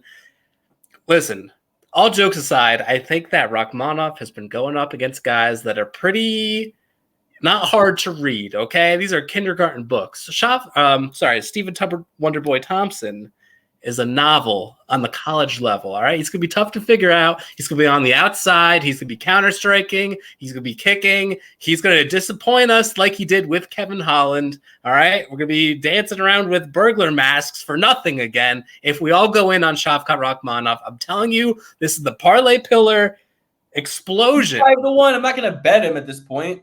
Dog or pass. Dog or pass. The line first drop, they got him at like minus 298. Plus 380. Okay, Plus he doesn't have to 380. go with Rakhmonov. Stop crying. I'm not crying. I'm just going. Yeah, sure. I'm That's what pretty they all tired today, guys. Whew. Pretty exhausted. We got to get through this episode. Come on. 2 minutes per fight. 2 minutes per fight. We got to finish by an hour and a half. We got 15 minutes. We got a lot of fights left. Luke, you opened the show with a 40-minute soliloquy. We were talking about last weekend. You got to talk about Rob Font. Oh, the pizza boy. Oh, yeah, pizza boy got beat. Yeah, we got to fucking talk about it. You talked about other shit for 40 minutes before that. What Davidson Figueiredo did was pretty heroic, I will say. The only lines I'm seeing for December 17th are Colby Covington versus Leon Edwards. He's a dog. Brandon Royval plus 164. We Trophy certified against him at 2-1 for Pantoja. I'm seeing minus 500. I don't know what the fuck you think for plus 380. Oh yeah, plus 380 on Stephen Thompson. You're done. You're not gonna take home a cent of that. He's gonna get destroyed by Rakhmonov. I will literally do a black magic ritual in my own home to make sure that this comes to fruition. Okay, because Steve, he's not even there. I didn't even see. I thought Devil's Advocate Dan would be here for this, but listen, Dan, I don't care. Like I'm going to get the message out through mana and manifestation that when you Wonderboy's done. He's done. He's getting knocked out by Rakhmonov. Trust me, it's over. I just know the tears are coming this on the 17th. Okay, for Christmas, I asked Santa for Wonderboy to get slept by Rakhmonov. If he gets a hold of that neck, I just hope he goes for a neck crank. That's all I gotta say. Let's Tajir Ulanbekov versus Cody Durden. No. And honestly, I don't hope he does that because No, what are you talking about, Cody Durden? Get the fuck out of here. What do you mean? It's Ian Garry. It's Tony Ferguson versus Paddy Pimblett. Oh yeah, we're way down the line. My bad. We're way down. Can I take this one away because I'm about to piss my pants? Please. When you get back to it. Huh? Go ahead. I know, but I don't want to miss the timestamp for the next fight. So we got Tony Ferguson versus Paddy Pimblett. This is another passionate pick. Double P. A passionate pick of the night. I think that Tony Ferguson beats the shit out of Paddy the Baddy. Paddy the Baddy's overrated. Tony Ferguson still has some dog in him. I don't like that he was hanging out with David Goggins. Get away from him. Do not hang out with him anymore. I ban you, David Goggins, from hanging out with any of my fighters. Stop it. I think Paddy Pimblett is hittable. Tony Ferguson is elusive. Tony Ferguson was a college wrestler. Paddy Pimblett is from across the pond. He's going to be trying to throw fucking flying triangles and flying arm bars and all this bullshit. Tony Ferguson's going to be throwing sand in his face. Tony Ferguson's going to be doing all types of weirdo shit. He's what? Tony Ferguson's built like Gollum. Paddy the Baddy built like Legolas. No, dude. Paddy Pimblett is based off of like some background extra in Game of Thrones with that fucking stupid haircut. Where he's like, "Hey, boss, do you want me to bring the shovel this time?" And they're like, "Yes, Paddy, bring the fucking shovel. We're digging up bodies. Come on, we're grave robbers, Paddy." No, Paddy Pimblett, you absolutely stink. I'll fight you any day of the week. And Tony Ferguson's gonna beat your ass on God. So and Tony Ferguson just got acquitted of a DUI. Shout out to Tony Ferguson for getting acquitted from that DUI. They just didn't know that he wears sunglasses at all times of the day. They were like, "There's no way this guy is wearing sunglasses, driving at 1 a.m. and flipped his car, and he's not drunk." And he's like, "You got to take me in for blood work. I'm not blowing. I'm not blowing at all. You take me in for blood work." And then they had to acquit him. He was obviously innocent. The justice system is never wrong. Alcohol's pretty good. Tony Ferguson wins this fight by knockout. I think he knocks Paddy Pimblett's head off his shoulders. So first of all, there's nothing wrong with wearing glasses at any time of the day, okay? Especially if they're prescription, number one. Number two, Tony Ferguson is not going to win this fight. He has no offensive game whatsoever, to speak of whatsoever. There's no offense coming from Tony Ferguson. Paddy the Bad. Listen, Alex, you were all about like, oh, just because one time a guy knocks someone out doesn't mean he's going to keep knocking him out. You're doing the same thing with Paddy the Baddy's bad performance. It's like he's going to have a way better performance this time out. He's going to destroy Tony Ferguson. That's the easy pick. Luke, our show is tanking because of these dumb picks that Alex keeps bringing up. What are we going to do? Just keep him out? Just keep him out?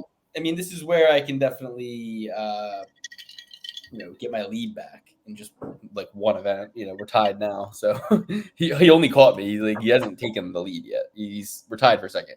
So he's going with Ferguson, untroubled certifying Paddy the Baddy. I will go with Paddy the Baddy. And, it's just because of Tony Ferguson being frail and his bone density decreasing and him getting older and his hairline receding and his eyesight going worse and his reaction time slowing and his all of it, right? It's all of it. It's called Father Time. We all turn 40. How old's Tony? How old Tony?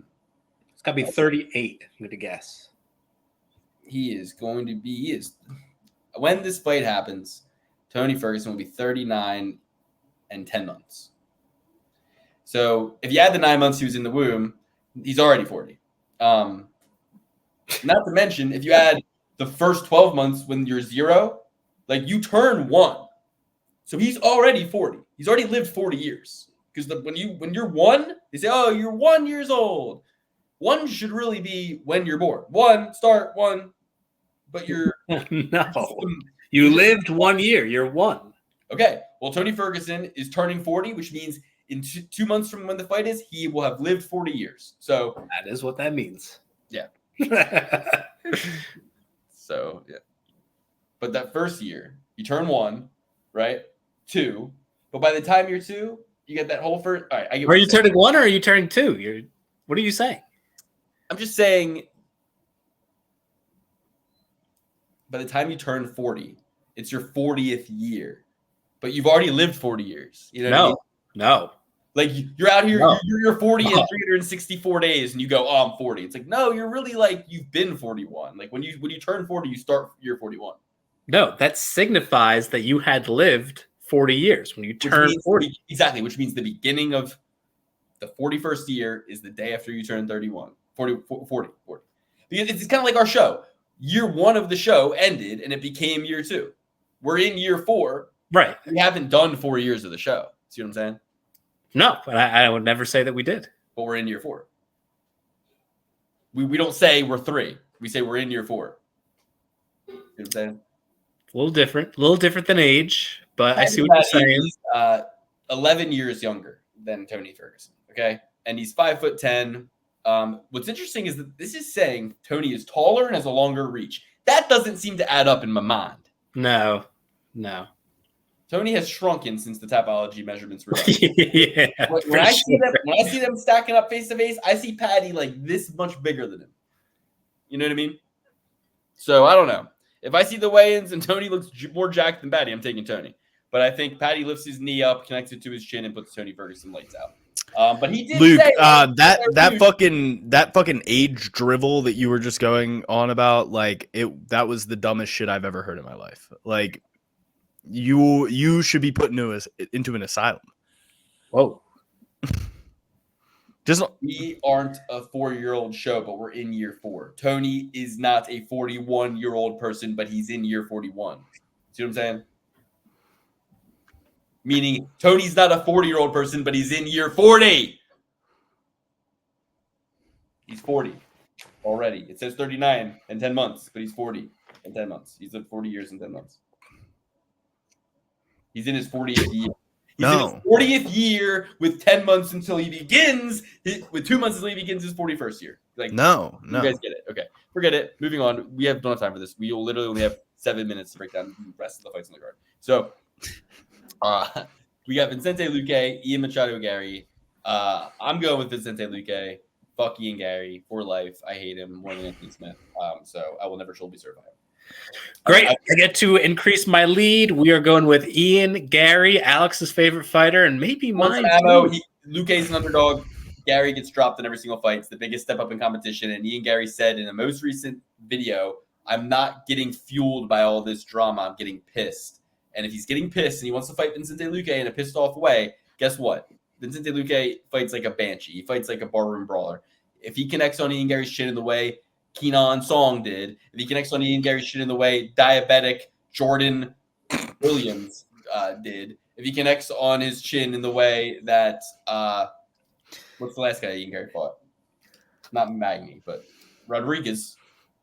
Rodriguez didn't land a single punch, I don't think. You convinced me. I'm switching to Luque.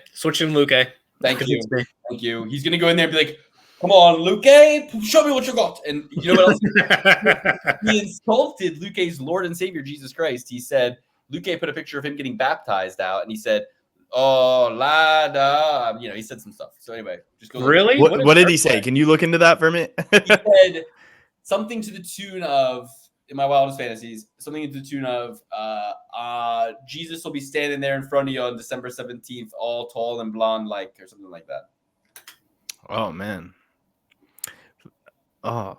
So he's like, it's kind of cringe, right? It's like you're comparing yourself to Jesus. Like, first of all, if you read Neville Goddard's interpretation of, the Bible, then you would find that we all are supposed to interpret ourselves as Jesus in the Bible and live life as if Jesus, as if we were Jesus. Manifest to your higher self. Look into Neville Goddard, everybody. If you made it this far in the show, look into Neville Goddard and don't tell anybody about it. Don't go and be like, I found this cool shit. Just fucking use it for yourself. Because there's nothing more annoying than somebody telling you about Neville Goddard. I will tell all you have to do is manifest everything and it'll just happen. Yeah. No, I've been manifesting that this show would blow up for years. Hold on, Lukey. What are we drinking there? Chocolate milk? What do we got? Coffee. This was just brought to me. I didn't even ask for it. A woman walked through the door, handed me a nice coffee. 2 coffees, unpumped. Strange woman gave me a coffee. No, she wasn't strange. She was very familiar and friendly, and it was unprompted. So that's fantastic. The top L, Lukey. The top L. Hey, things can't be all bad. But let's see if I can get 2 picks wrong in a row. I'm going with Cody Durden over Ulanbekov. Can you let me get to my pick? All right. My favorite fighter, Ian Garry, favorite fighter in the entire world. Everybody is preying on his downfall, and everybody is going to fall to the same fucking stupid trap that you guys are falling into. This is a trap. Do not go with Vicente Luque. It's all fake news, everything that's going on in the Machado Garry household, okay? Do not buy into that bull. Don't pick sides. Don't sit here and be like, oh, well, the MMA guru makes some good points, which he does. But the Machado Garry family will reign supreme, dude. This is he said, I'm not getting fueled by this. I'm pissed. The steam's coming out of his ears. You don't want an angry Ian Garry, Machado Garry. Alex, you're so right. I'm switching to Ian Garry. Dan, sorry, you're on an island by yourself with Luque. No, I'm switching back to Ian Garry. I'm back to Luque then. How bad did we all want Ian Machado Garry to lose to Neil Magny, a good family man? Yeah, well, he what we thought. Ian Garry told us otherwise. We thought Neil Magny was a good family man, and then Ian Machado Garry told us otherwise. And I think that everything going on is right. Real quick, I mean, I know we only got 2 minutes left of the show, but can we just talk that the Eagles could not have when I said that Ian Garry couldn't have beat up Neil Magny worse. Like Neil Magny was flopping all around the mat. Ian was giving him the finger. Like Ian was untouched, unscathed. Magny was just like outclassed. It's like Joe Salikhov said his loss was worst case scenario. I'm like, no, I can think of several worser case scenarios than that, Joe. Have you ever seen Ryan Hall versus Ilya Topuria? I think that's worst case scenario. I rewatched that, and Hall wasn't completely out. I want that to be run back. Give Hall a title shot. I want Hall to have a title shot because I need him to be put clean out. And with multiple, I need Paul. What's his name? Hall. I need Ryan Hall to get knocked out way worse than Bobby Green and Beneil Dariush combined. Okay, for the way that he fights. The floppy fish technique. He deserves. Now that's somebody who should be slammed on their fucking head, right? Picked up, boom, just like Reese and Joe Salikhov. That's what should happen to Ryan Hall because of his floppy fish, roll on the ground, play footsies kind of style. His style that in the Old West he would be labeled a coward of the society. Like he People would shoot bullets at his feet, and they'd say, "Dance, dance." They'd call him Ryan the Worm. And he'd be on the ground worming around, and then let's say you do break somebody's leg in the Wild West. So Joe the cripple just has to sit there in his rocking chair while Ryan Hall, the sheriff with the big badge, gets to walk around with his big 10-gallon hat and say, "I'm Ryan Hall, the leg lock sheriff." No, Ryan, that's not what would happen. They would drag you behind a fucking horse for doing what you do if it were even 70 years old, let alone what should happen now in the UFC, which is you should get a Ilia Topuria title shot. All I want for Ryan Hall is for him to get a title shot. Can we please get the man a title shot? Send that to Ryan Hall. I hate him. We got to move on. Cody Durden, Takir Ulanbekov. Wait, so which one of you switched to Ian Machado? Luque is on Luque. Lukey's on Luque. Dan, are you on Ian Machado, Gary? He's so manipulatable. I've manipulated him. I'm on Luque. I'm so confident. We've pulled him 6 weeks. My pick is Luque. Your pick is Luque. Good. I love. If your pick is Luque, then my pick is Luque. If your pick is Luque, I'm picking Ian Garry. Right. Good. You're gonna lose points again. Good. I'm picking Ian Garry. Guys, it's Ian Machado, Gary. Points on you. I'm going to gain points on you. You don't even understand. I'm going to get on your knees and beg Ian to unblock you. That's what you're doing. You guys got to call him by his name. It's Ian Machado, Gary, boys. I hate to be the bearer of bad news. He's gonna win, and he's gonna go, "Oi!" It's gonna be the start of some statement, but that begins with "I." And I only got that part down. I can't do the following words. But I just hope he makes it through the press. He'll go, "Oi!" Want to say from the bottom of me heart. But Joe Rogan. Joe. When is me coming on your podcast? It's fucking. I love you, Gary, dude. He's gonna do it, and he's gonna go on Joe Rogan's podcast, and I'm gonna watch it. And I don't even watch Joe Rogan's podcast. If I'm him, I not only bring Layla in after the win, I put her on my shoulders and I parade her around the octagon and I raise her hand. Yes. You got to lean into it. You need to sue, and you also need to sue every single person that talks bad about your whole thing. Here's the problem, though. She really is senior than him, and any woman that much older than her husband is at risk for divorce. Fairly, wouldn't you say? 100%. Men age like wine, women age like milk. No, but one day she will literally have to be put into a home at an age that will be 16 years before he does. So what's he supposed to do? Well, with all your guys talk about CTE, that probably isn't going to happen. It'll probably be the reverse. Yeah. We'll have him in the home. But that's what I'm trying to say is that he'll sniff all that coming miles away. Once he gets to 30, 32, then he's going to be like, what the fuck was I thinking? Ruining my 20s by getting married. I am the dumbest fucking idiot who's ever walked this earth. And this lady is aging at a rate. She is 16 years old or whatever it is. I don't know. I literally don't know. No, he's going to get a reality show in the next 3 years. We can't be talking about this. Keeping up with the Machado Garys is going to debut in 3 years. Don't you worry about it. Don't you worry about a thing. But then he'll have a Catching Kelsey situation where he has a dating show after they get divorced, potentially. But don't you understand that you don't want I don't want them to get divorced. I want them to have a happy marriage. I think that they're for the rest of I think they're a power couple. For the rest of their life, Alex, but that's a long time. The rest of your life is a long time. Maybe not. Maybe that's the trick. Maybe you marry an older woman with what? A kid, yes, maybe multiple. And then their time comes before yours, then you're a silver fox. It just in the hen house. Yeah. You're a silver fox in the hen house. I mean, listen, I want to mind my business. I want to mind my business, but this has been made my business. And no, it's none of our business. What happens in their home is what it is, and they are the next Kim and Kanye power couple. They're the next Rihanna, ASAP Rocky type power couple. Beyonce and Jay-Z. They are on their way up, and you guys are going to fall behind. And I'm on that bandwagon. Me and the Machado Garys, we're going to be going to Disney World together. Once he wins the title, of course. All right. Well, I'm going to go with Machado as long as Dan will gracefully, as a gentleman would, prevent Luque from prevent Garry from being Triple P certified. You can Triple P. Yeah, I'll take this. I'll sacrifice. You want Triple P certified Garry? It'd be the punk rock Triple P parlay, Triple P show thing to do. Just Triple P certify the guy everyone's hating on the most. It would be super punk rock. I'm sticking with my guns, Luke. I like what you said. You don't have any guns. You don't have any guns. Luke convinced you to Luque and then switched. Yeah, no, he bait and switched you. He literally bait and switched you. Yeah. There's your guns right there, son. All right. Well, it's fine. I'll go with Cody Durden in this next one. That'll be one I definitely get wrong. But it's my thing is this. Who did Tiger struggle with? Tim Elliott. And what was he doing? He was crying like a whiny little bitch. Which one? Tim Elliott or Tajir? Tajir. He was crying. He was like, he's grabbing my gloves. Wah! He was crying. And I think if you want to cry about a country boy pulling some dirty moves, wrestling like a pig in the mud, Cody Durden's happy to oblige. Cody Durden is a pig in the mud. If I ever saw one, you wrestle with the pigs, you're going to get muddy. And beer does not do the pork. He is not somebody who eats pork. He doesn't dine on the swine. And Cody Durden's going to say,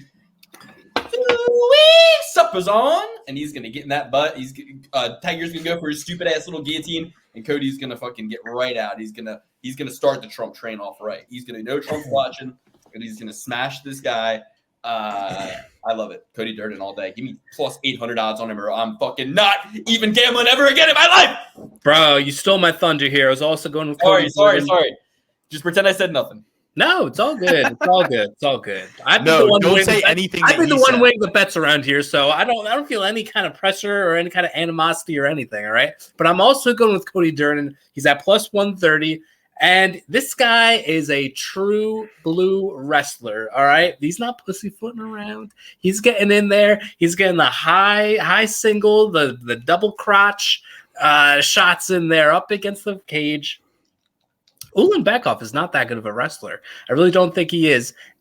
I think he might be marginally better of a striker than Cody Durden, but not by much. Not by amount that's going to be a significant difference to this fight. Cody Durden is tougher. He's a way better grappler, and he's pretty much the same in the striking department. So I'm liking the Cody Durden vibe that we got going on here. Triple P certified Cody, Alex?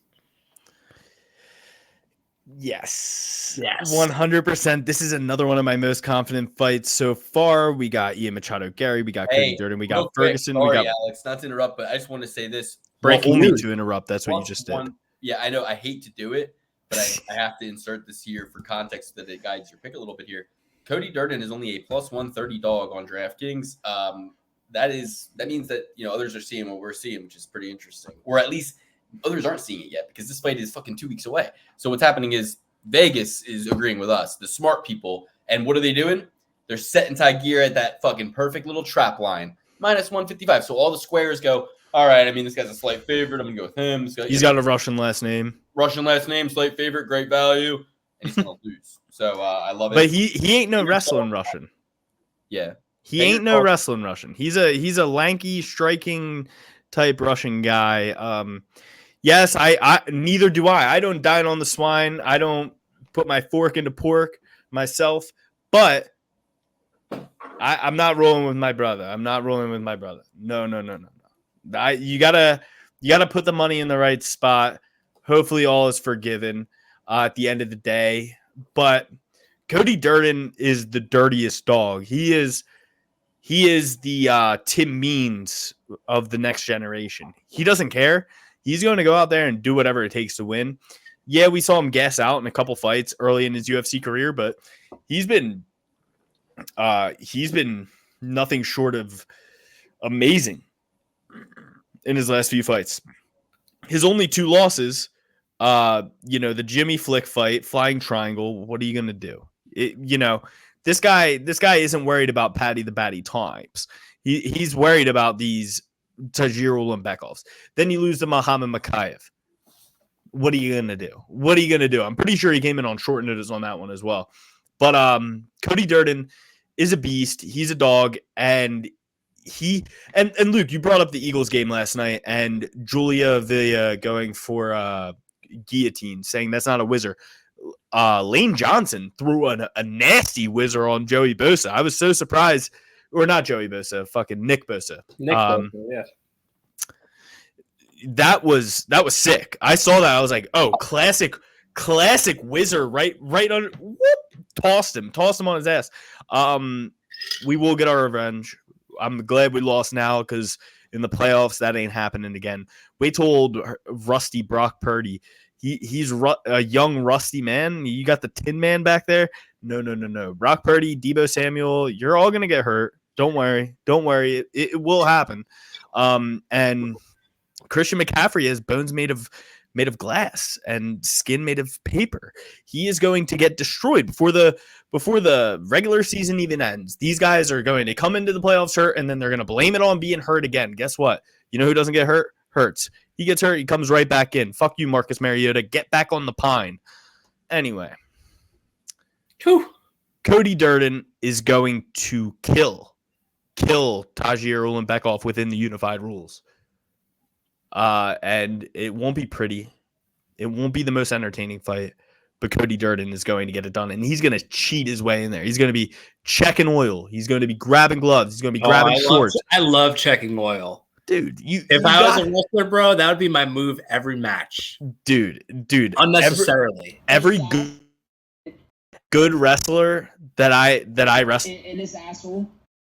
Every good wrestler I wrestled against would go knuckle deep on an oil check. You think you got a good takedown, and then you're getting your colon checked. What is it? Your prostate. You're getting a prostate exam in the middle of your entire school. Like wrestlers have like cool slang for that? I mean, maybe a prostate exam is one, but like chocolate popsicle or something. Any cool checking oil. That was the clever slang. He's checking oil. But like, I mean, the after effect. You check the oil, but then afterwards, what you got? What are we calling that? It's the oil on the dipstick, Dan. That's the whole analogy. What are you talking about? That's what I'm asking. I don't know. I mean, I thought oil checking was the most clever thing in the world. When I heard that, I was like, Coach, that guy put a finger in my ass. I don't know what was going on in there. Injected in this asshole. He's like, son, you got your oil checked. It happens. It's part of the game. He's injected his asshole. You probably wouldn't have gotten taken down so much if you could check a little oil yourself, but I don't know anything about cars. And now have you asked your opponent who did that to you? Did you say, hey, how's the oil? Oh, he said it was good. he said it was good oil. I'm running fine. He said maybe a little less McDonald's every now and then. You go, that's some good oil. He literally did exactly that. It's crazy. It's crazy. He's the son of a Texas oil magnate. Oh yeah. He was righteous like an oil baron. But I guess Triple P certified Cody Durden.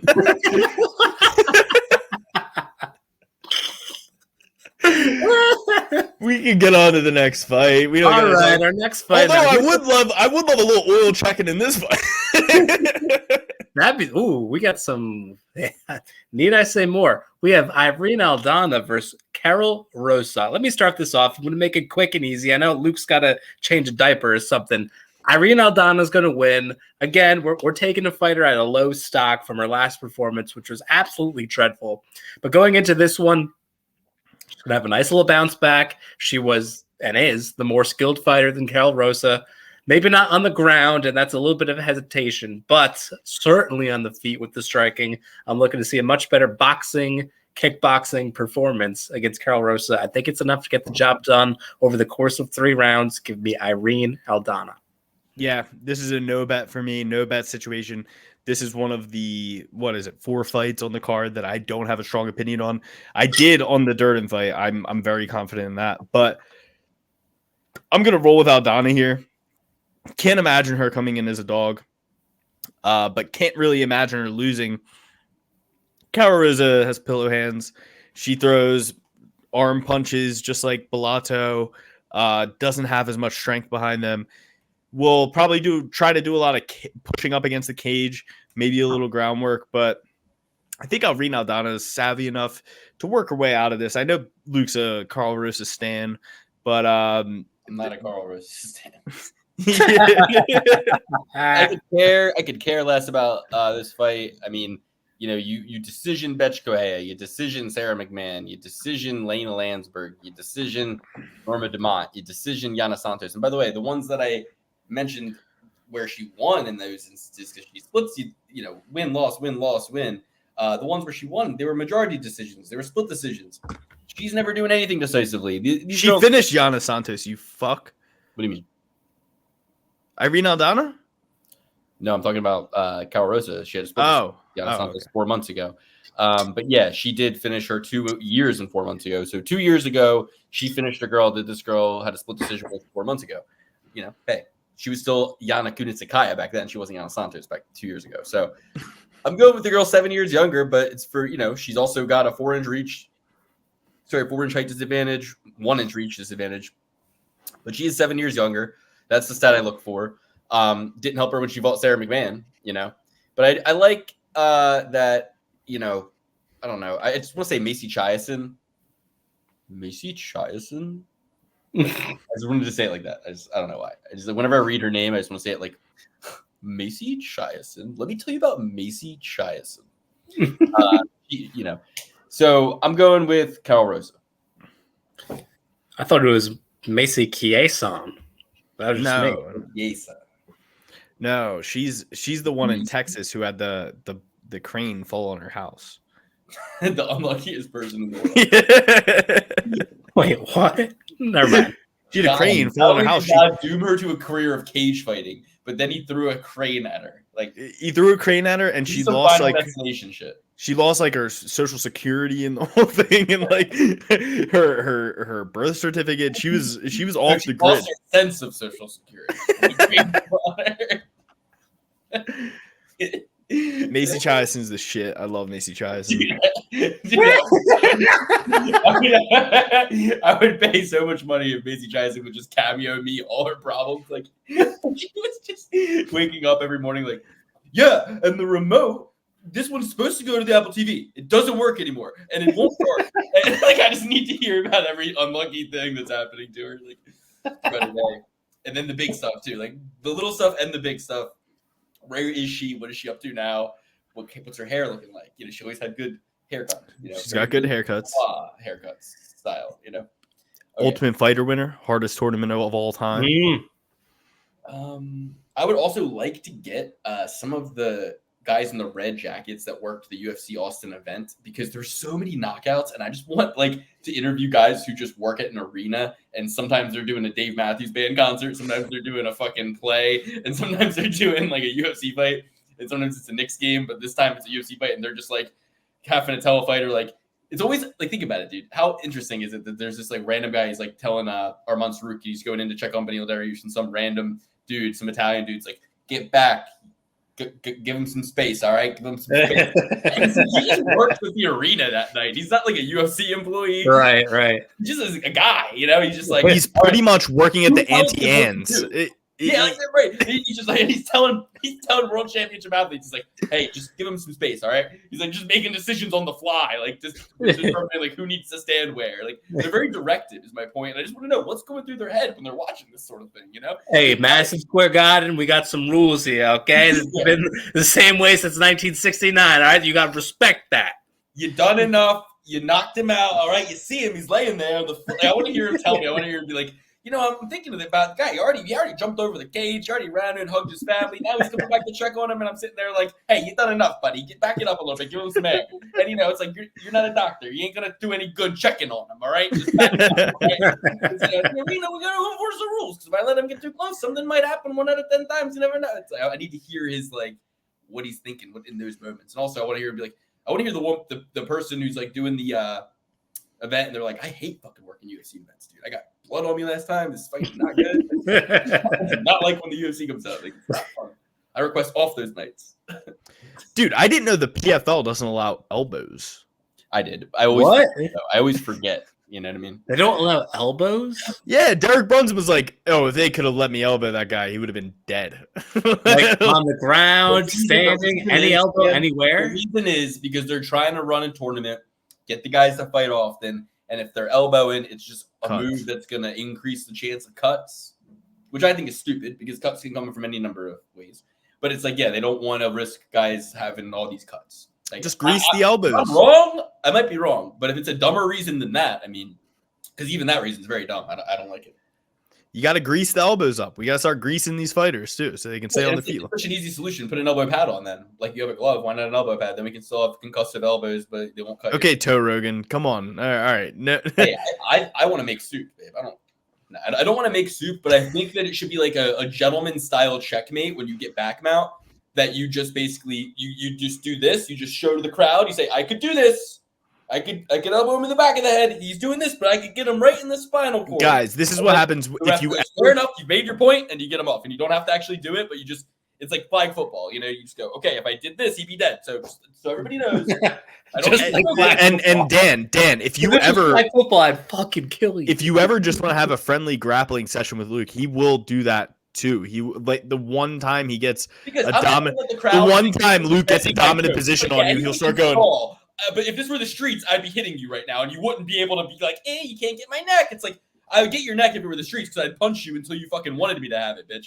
You know what I mean? It's like if you have back mount on somebody, they shouldn't be able to be like, "I'm intelligently defending myself. Look at all this room I have to cover my head." It's like, no, you're missing a huge part because you're not allowed to get hit there, and it's like that's the most vulnerable part of your entire body. They can hit you, you can't hit them. They can see you, you can't see them. But Dan, Luke does this in jiu-jitsu matches where you're not allowed to strike at all.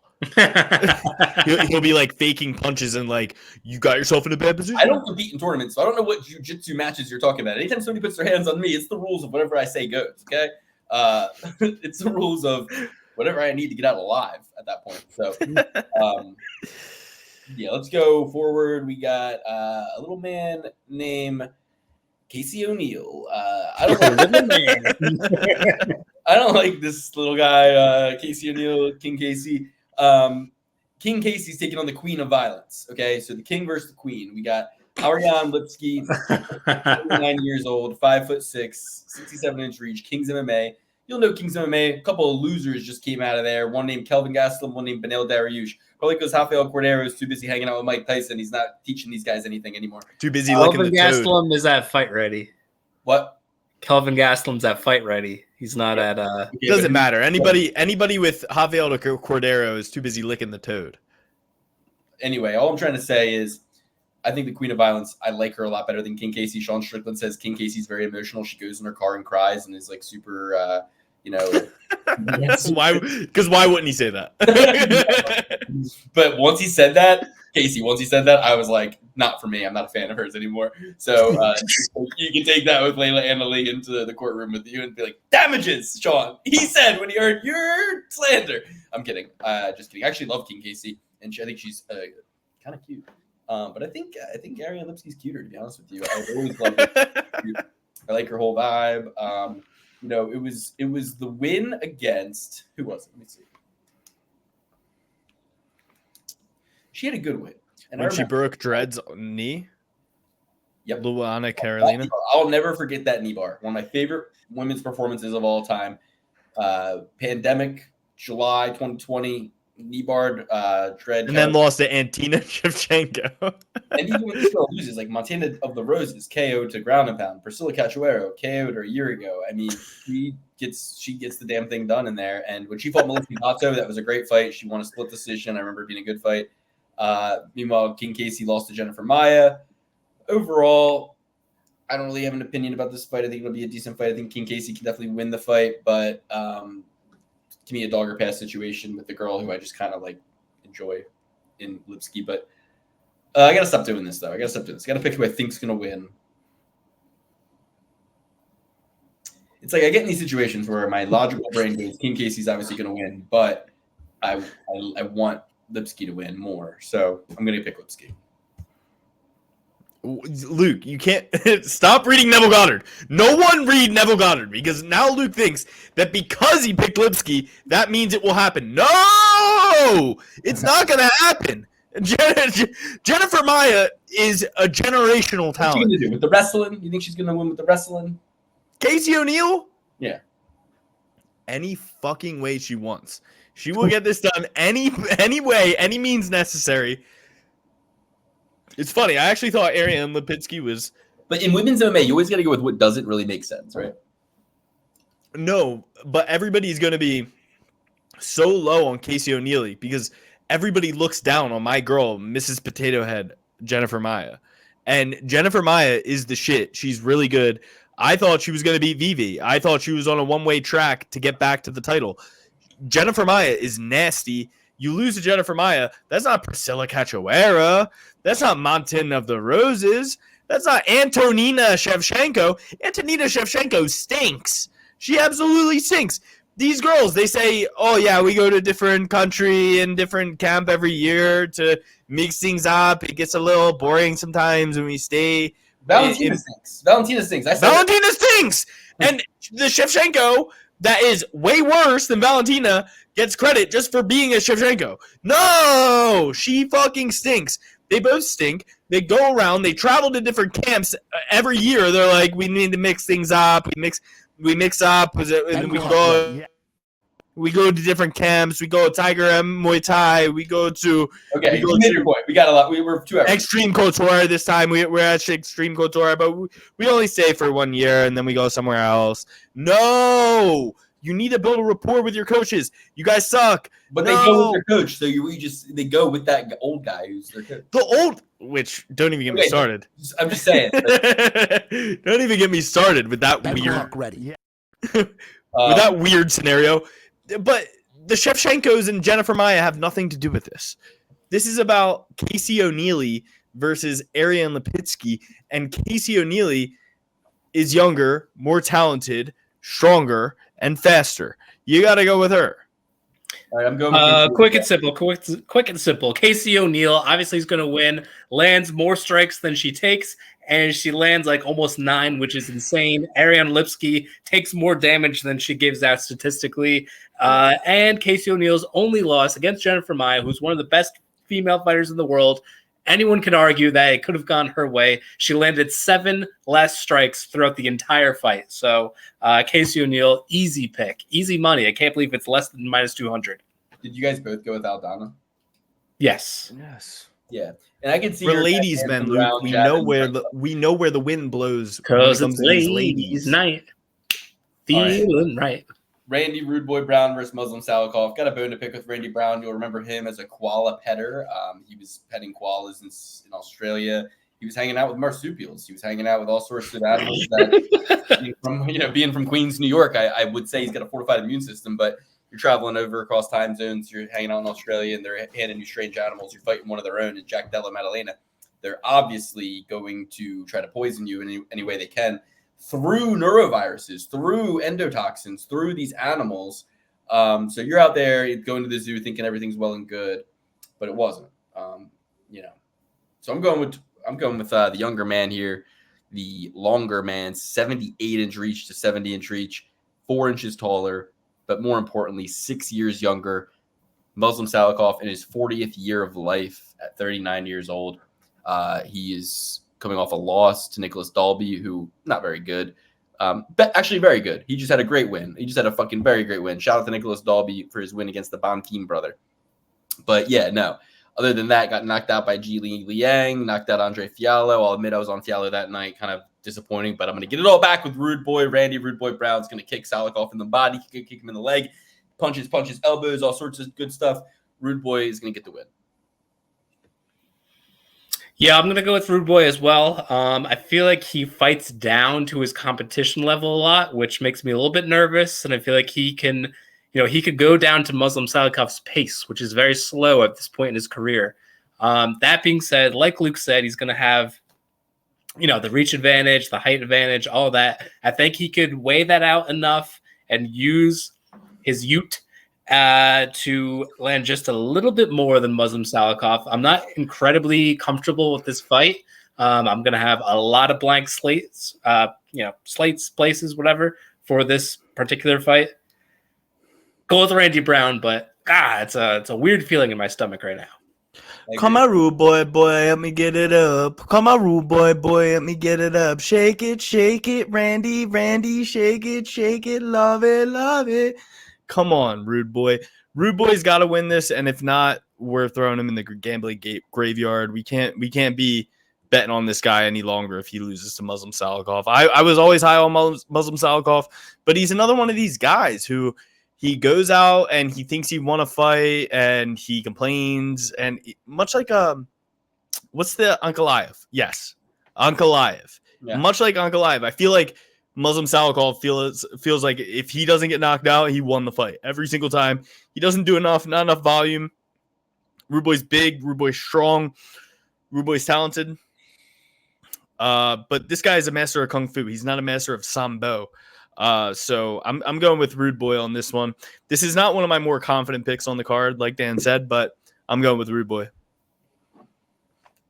All right, so I'm going with Trophy certified Randy Brown. Did he fight on the same card as Casey O'Neill before? Check that out for me if you guys don't mind. Alonzo Menifield, Dustin Jacoby. Shout out to MMA Guru. MMA Guru, we're gonna get you those messages on Ian Garry Fight Week. We put a chat and we put an APB out. We put a bat signal out to MMA Guru. You know, it's like he was skeptical of whether or not we have these messages. Like, first of all, they're still probably public for anybody to see.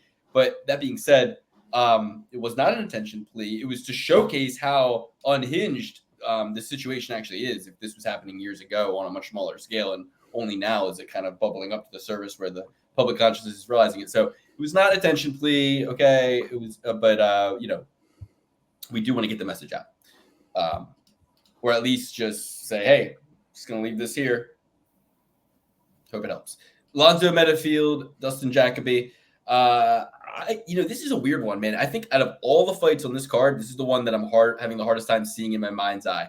On one hand, I can see Alonzo Menifield with his butt hitting the mat as he shells up, and Jacoby unloads after a really hard body kick. In another sense, I could see Zoe on top, giving him short elbows from the crucifix position. One way or another, Dustin Jacoby's a handful. He's hard to get down. I'd love to see where the line is, where the odds end up on this one. Right now, my gut is Alonzo Menifield, but really look to me week of when I can start to see how these guys are approaching the fight. One thing about them, they both have great camps. They're both coming in, fighting strong with a good team and coach behind them. So it's going to be a great fight. This is actually my fight to watch, so it's the most exciting one for me. Besides, on the prelims. New segment.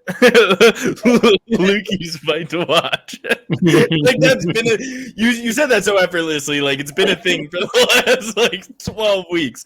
Or anything longer than just now, you're like, this is my fight to watch.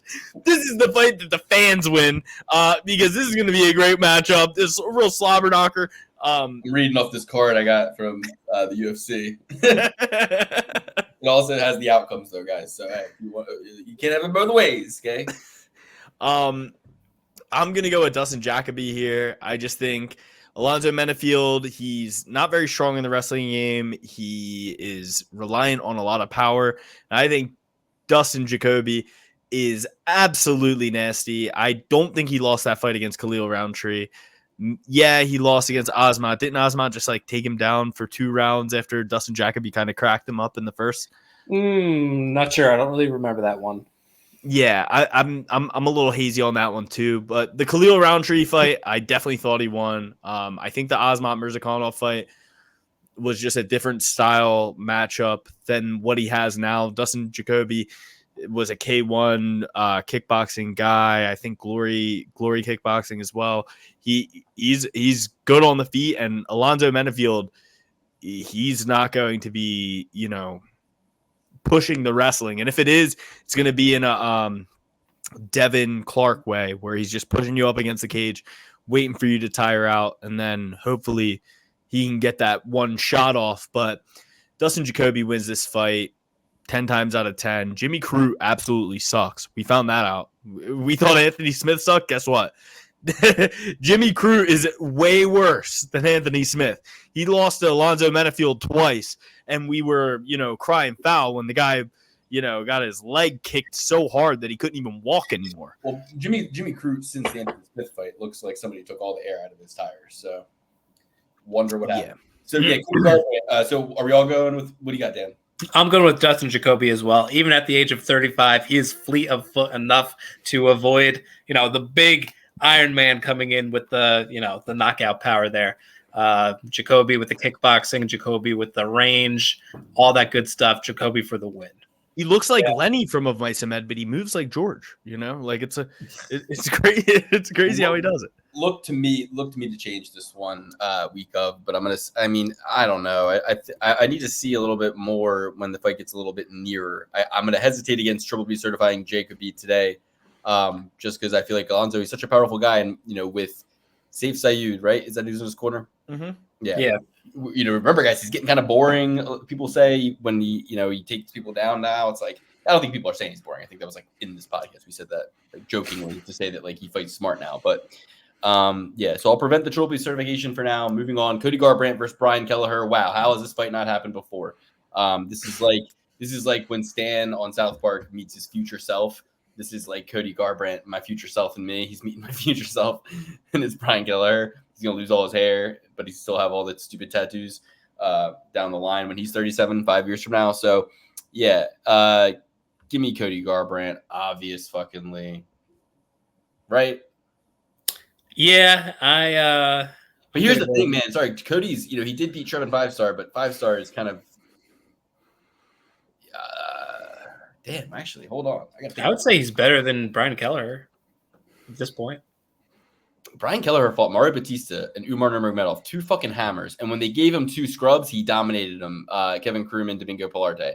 Then you got Ricky Simon. Also. Nobody has had a tougher strength of schedule, sorry, Luke, than fucking Trevin 5-star Jones. I mean, he beat Mario Batista, no contest against Timur Valiev. Yeah. Then it was Salikhov, Rakhmonov, Javid Basharat, Honi Baloney, Barcelonis, and Cody Garbrandt. That is a crazy schedule. That is the craziest schedule ever. And guess what, guys? He just fought against Wilson Reyes, the guy who fought against Demetrius Johnson for the title outside of the UFC and Cage Warriors. This guy, he's only slated the hardest dudes to fight possible. Well, and you're facing a Cody Garbrandt that his back's against the wall. Cody Garbrandt just got his head sent to the rafters by he sent that other guy's head. Who hasn't?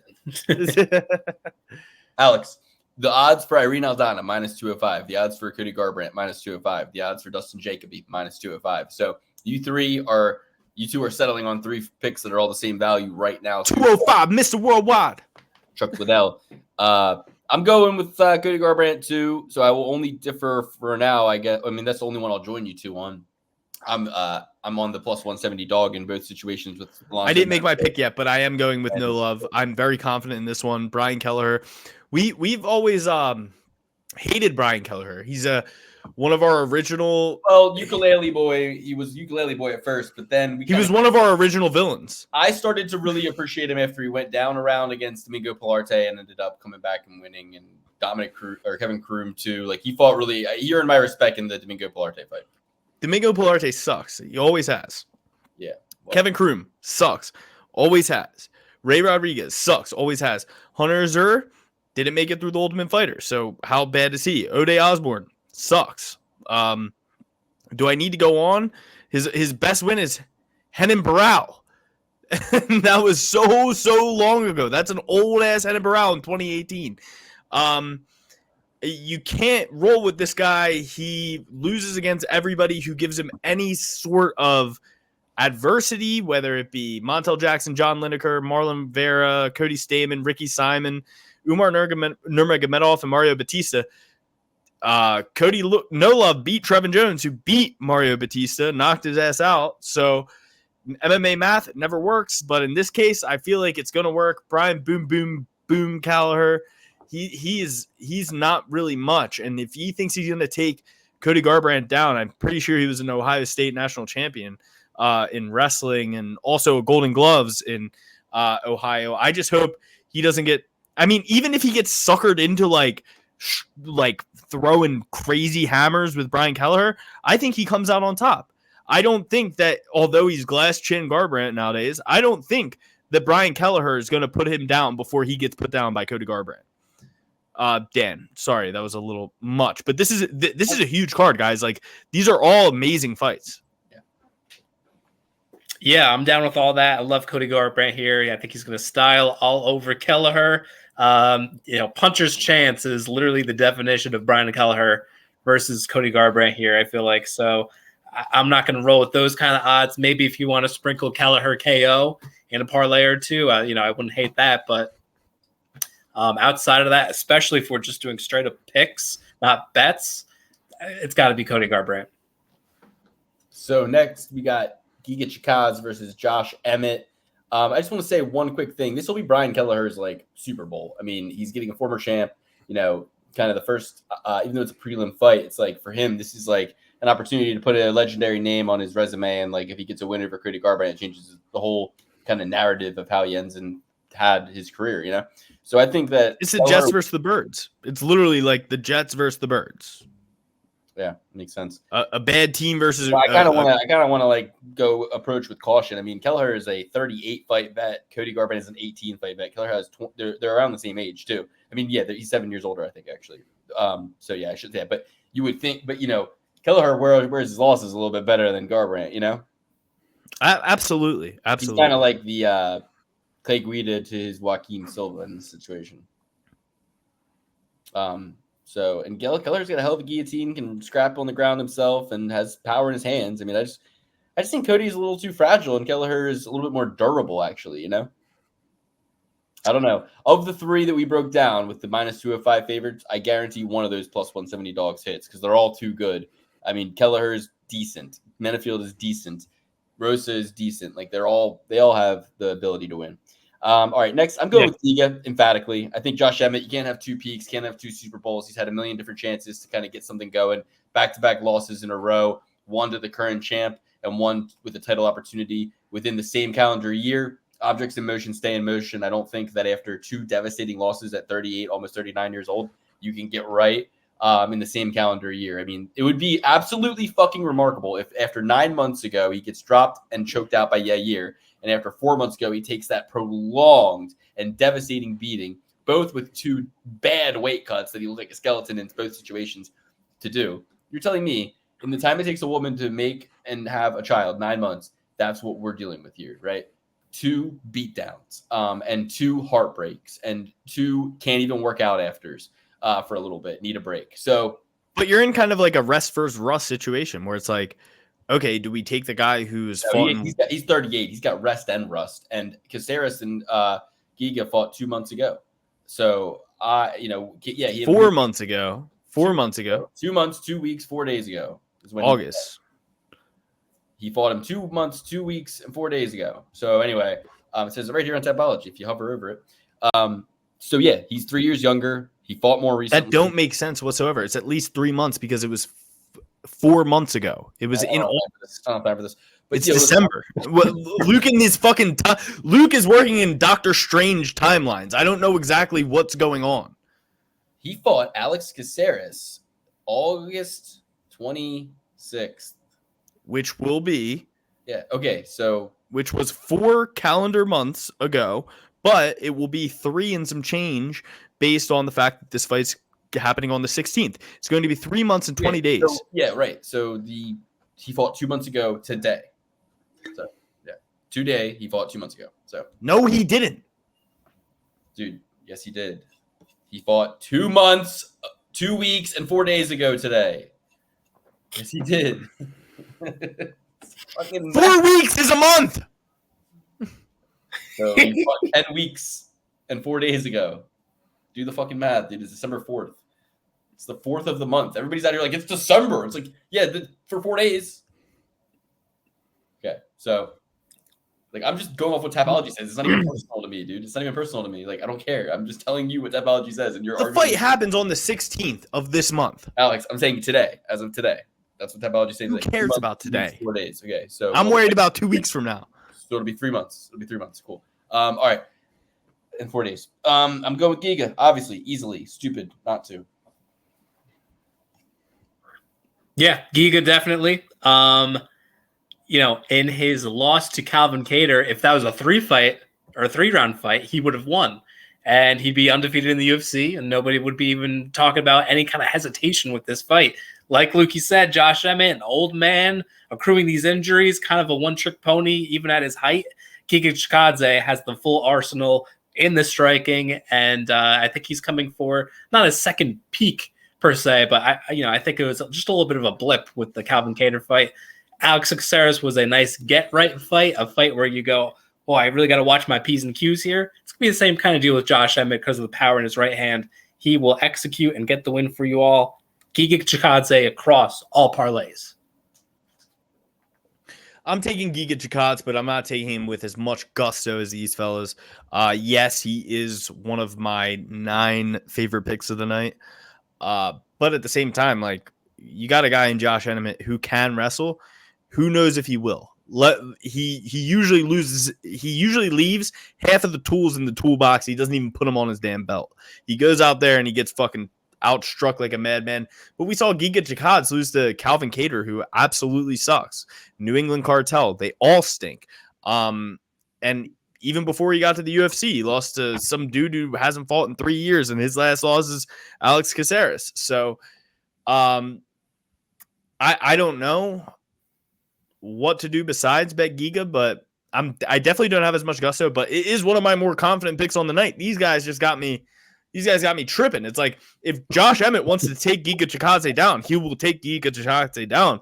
But Josh Emmett is a guy who the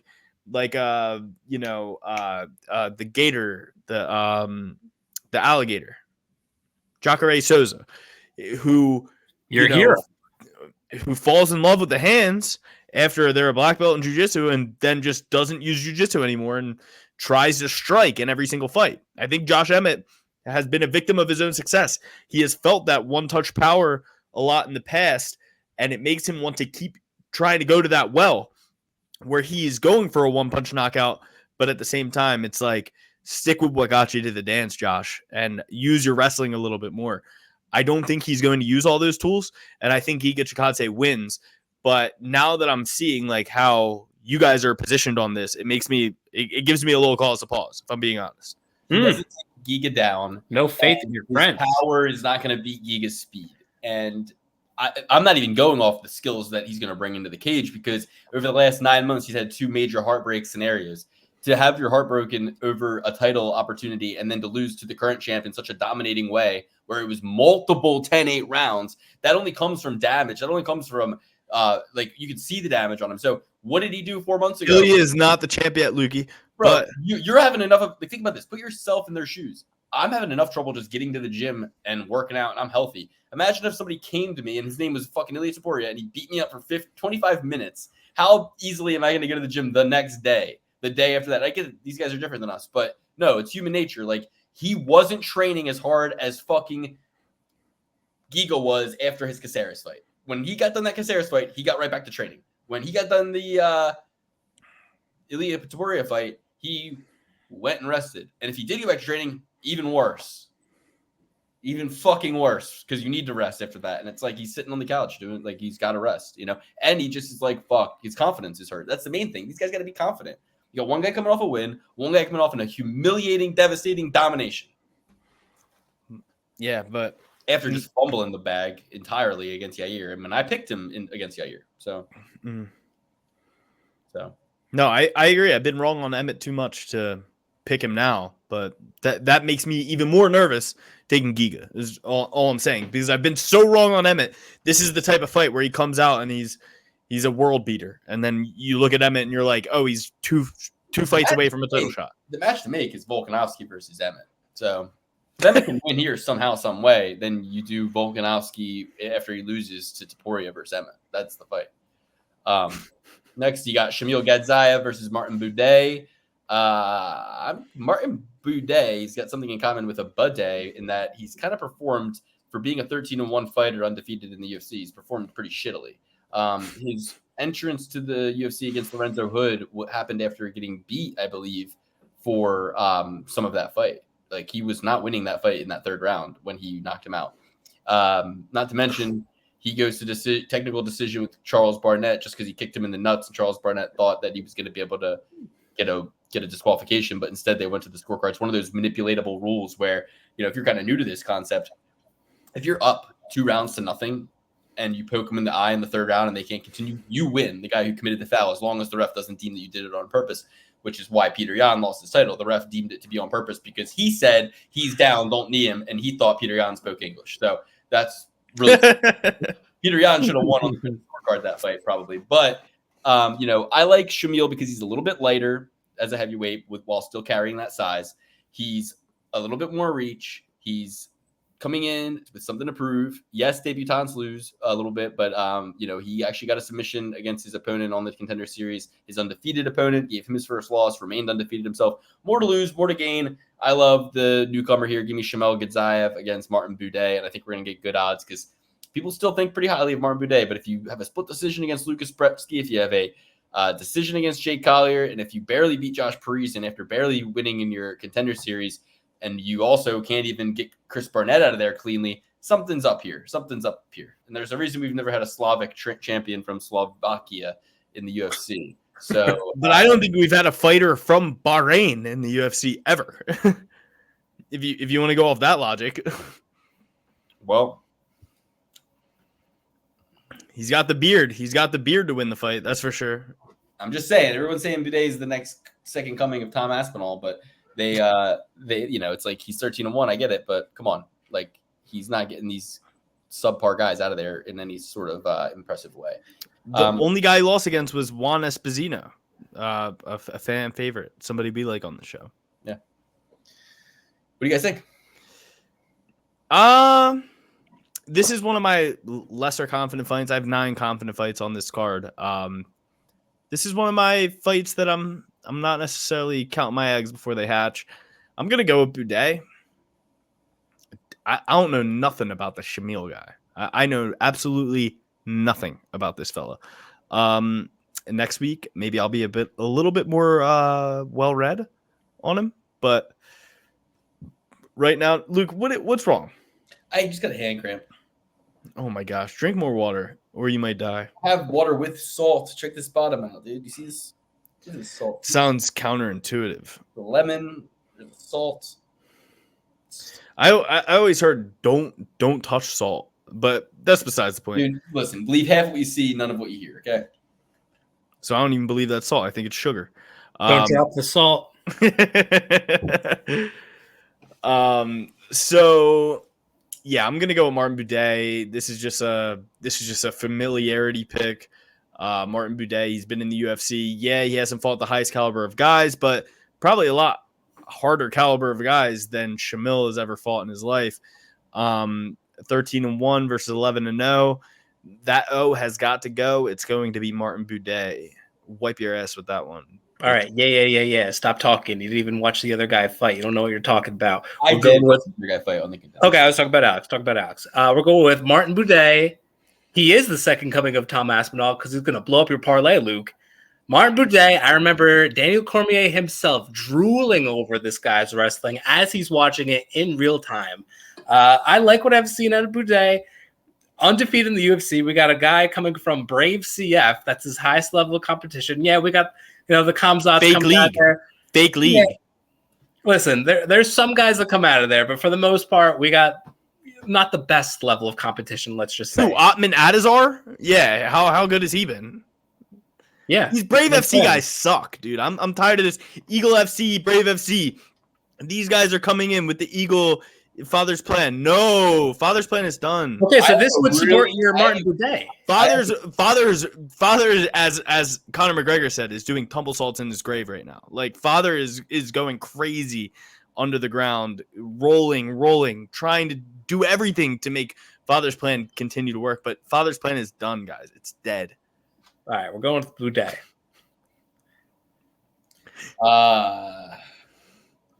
I'm gonna go with Shamil, as I said, but we have one more fight left to break down. I don't know why you're so confident with Buday. He's done nothing to make you to like. Dude, he's an undefeated UFC fighter. Fat Barnett, Fat Collier. Yeah, Collier again. He's fighting the Fat Farm. Don't you dare insult Jake Collier again. I know where you live, and I will do anything for Jake. Dude, Dan, since that's a full circle ending right there. Dan was like, Luke, you better not bring Jake Collier's name into this. It makes me see that. Done for you. Put out a good effort. Is he the prototype? Guys. Is he the prototype? I don't know what his nickname is. It doesn't matter. All I know is when I watch him fight, I get excited. All right? That's what I like to see. We got Lucas Almeida. He is the prototype. just for the record. But it is in beta, so like remember when you played Halo 3 You're a in beta. beta? You're a beta. You're a beta, Alex. You're a beta, dude. I was talking like when you play Halo 3 in beta and like you're falling through the map, like that's what a prototype is. It's not necessarily like, hey, this thing is great. It's like when Elon Musk throws a Bro, brick. I've developed way more prototypes than you. Shut up. Luke, what's the next fight? We got Andre Fili. Dan, you're a prototypical loser, if you ask me. We got Lucas Almeida taking on Andre Fili. Lucas Oliver Almeida, you'll remember him. He got choked out. He's a Brazilian, and he let the boy from Philly choke him out with the arm triangle choke.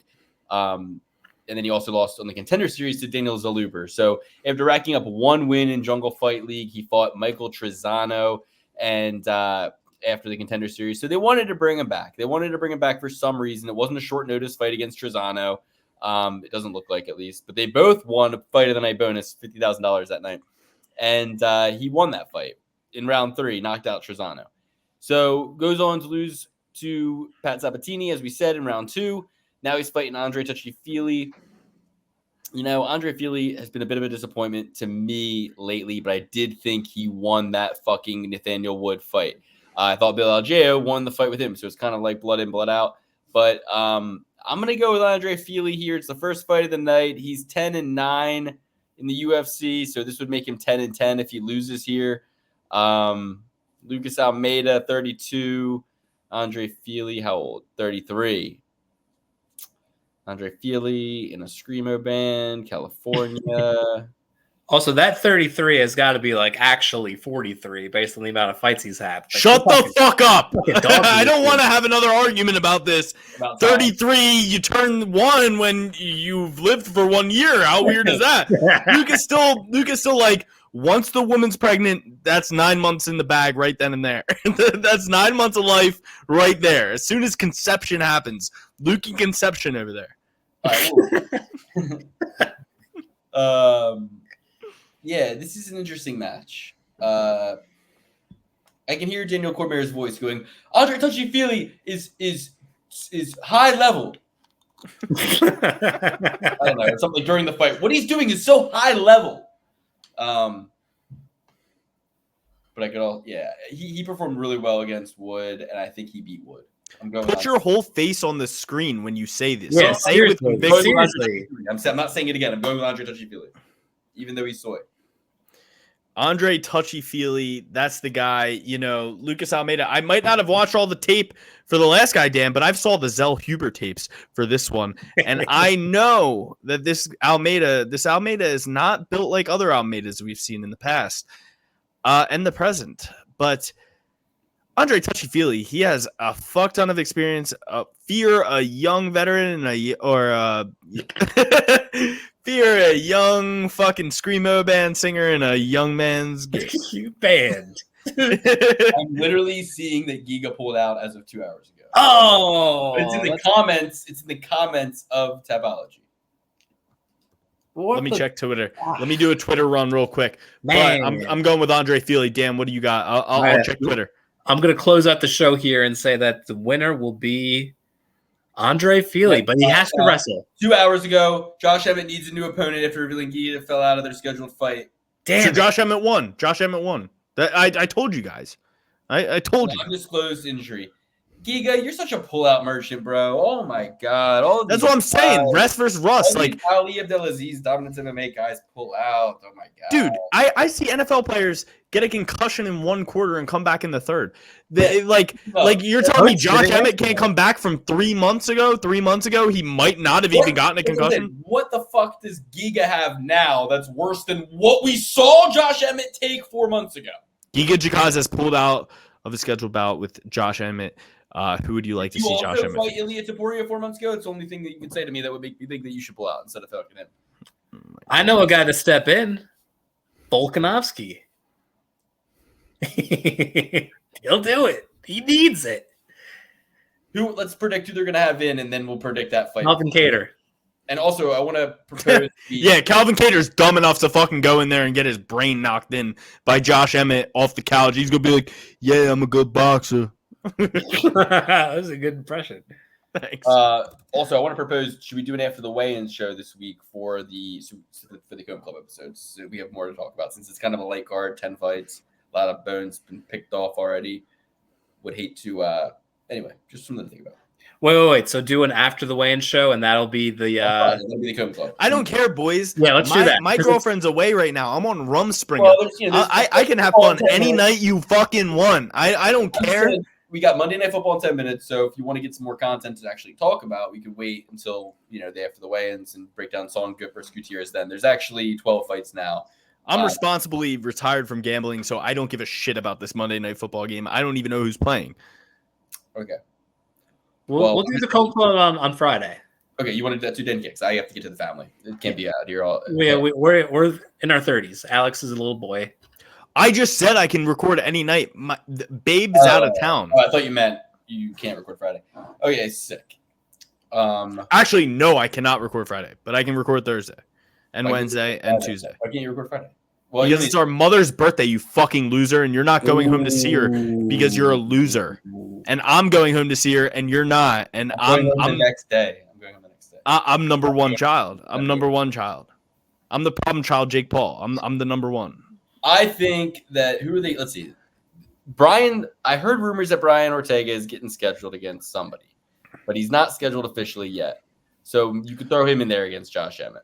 Oh, the number Haven't seen his ass in a while. The number 3 ranked guy in the division who hasn't fought in 3 years. Brian Ortega, fuck him. He's number 7, and you could also put him. Or I mean, he's number 7 on Tapology, but you could put him in there with Max Holloway, who's number 2, Yair again, who's number 1, or Brian Ortega, who's number 7. Those are the 3 closest guys to him in the rankings that don't have a fight booked. The next somebody who has a fight booked in the next few weeks might just be like, I'll take this Josh Emmett fight. Okay, well, those people are Arnold. No, Allen, you can't do that. For the 20th, Ilya Taporia. Dude, that happens all the time. All right, well, Arnold Allen is scheduled for the 20th against Movsar Evelev. I don't think it'll be him. Ilya Taporia is scheduled for the 17th of February against Volkanovski for the title. Not going to be him. Movsar Evelev, like I said, Arnold Allen, not going to be him. And then, it's those other people I mentioned. So then you got Calvin Kattar. Then you got Bryce Mitchell. Then you got Sadiq Youssef. Then you got Edson Barbosa. Then you got Dan 50K Ige. So of the people, man, Bryce or Ige are going to be the ones. They could call Ige. They could call. I think Bryce might fill in too. Number 15, Alex Caceres, who just fought. How about a Billy Q? Yeah. Caceres should say yes and be like, I just fought him in a Giga and I lost, but I'll come in and fight in his place. Dan brought up a good point. What? Billy Q? Billy Q is ranked like 19th. He's not getting that shot. He's coming off a win, right? No, he's coming off a decision win against Damon Jackson. But they would give it sooner to Lopez, who's coming off that win against Sabatini, Britos. Lopez, give it to Lopez. The Murphy Miracle, Josh Quiblau, he just beat. Or Lopez was just calling someone out, actually. It was an interesting call out for sure. Bryce Mitchell. Yeah. And that's only that's punk rock versus Jelly Roll. Bryce is ranked 10, Lopez is ranked 18, so that's what he's thinking when he's fucking Bryce Mitchell is like Jelly Roll and Diego Lopes is like a Blink 182. He called out number 9, Calvin Kattar. He didn't call out number 11, Sadiq Youssef. He called out number 10, Bryce Mitchell, because it's the lowest hanging fruit for your buck. It's like the easiest opponent with the best ranking from 15 all the way to 9, 8, 7. I mean, it's like the most realistic one he could get. Luke, you got to get used to this triple frame type thing because half of the time your face is off. I have to squint to see this fucking small typeset sometimes. Anyway, I'm going with Andre Fili. Are you guys too? Yes. Yeah. Which will be certified Andre Fili. Wrestling. That'll definitely be wrong. He'll fucking get that fucking. It doesn't matter. It's the first fight of the night. Don't put a lot on it. All right, so Triple B certified picks: Colby Covington, Alejandro Pantoja, Alexandre Pantoja, Colby Covington. Shavkat Rakhmonov, Cody Durden, Casey O'Neill, Randy Brown, Cody Garbrandt, Giga Chikadze, Andre Fili. 1, 2, 3, 4, 5, 6, 7, 8, 9. 9 Divine 9 Trophy certified picks. Covington, Pantoja, Rakhmonov, Durden, O'Neill, Brown, Garbrandt, Giga, Fili. But Giga's off, so there's 8. So. Not Divine. Yeah, so now my represents infinity. It's still Divine. Why not? My 8, now I have 8 very, very confident picks on the night. But if you're rolling with me, you're rolling with Andre Fili, Martin Buday, no longer Giga Chikadze, Cody Garbrandt, Dustin Jacoby, Randy Brown, Casey O'Neely, Irene Aldana, Cody Durden, Ian Machado Garry, Tony Ferguson, Shavkat Rakhmonov, Brandon Royval, and Colby Covington. And a sneak peek, boys. My top eight. We're back in MySpace. My top 8: Covington, Rakhmonov, Ferguson, Machado Garry, Durden, O'Neely, Garbrandt, Jacoby, and that's all. Because Chikadze was one of the other ones, and Royval was too. But I had second thoughts about that. So those are my top 8. Put that in a parlay. I guarantee it hits. I'm going with Colby Covington.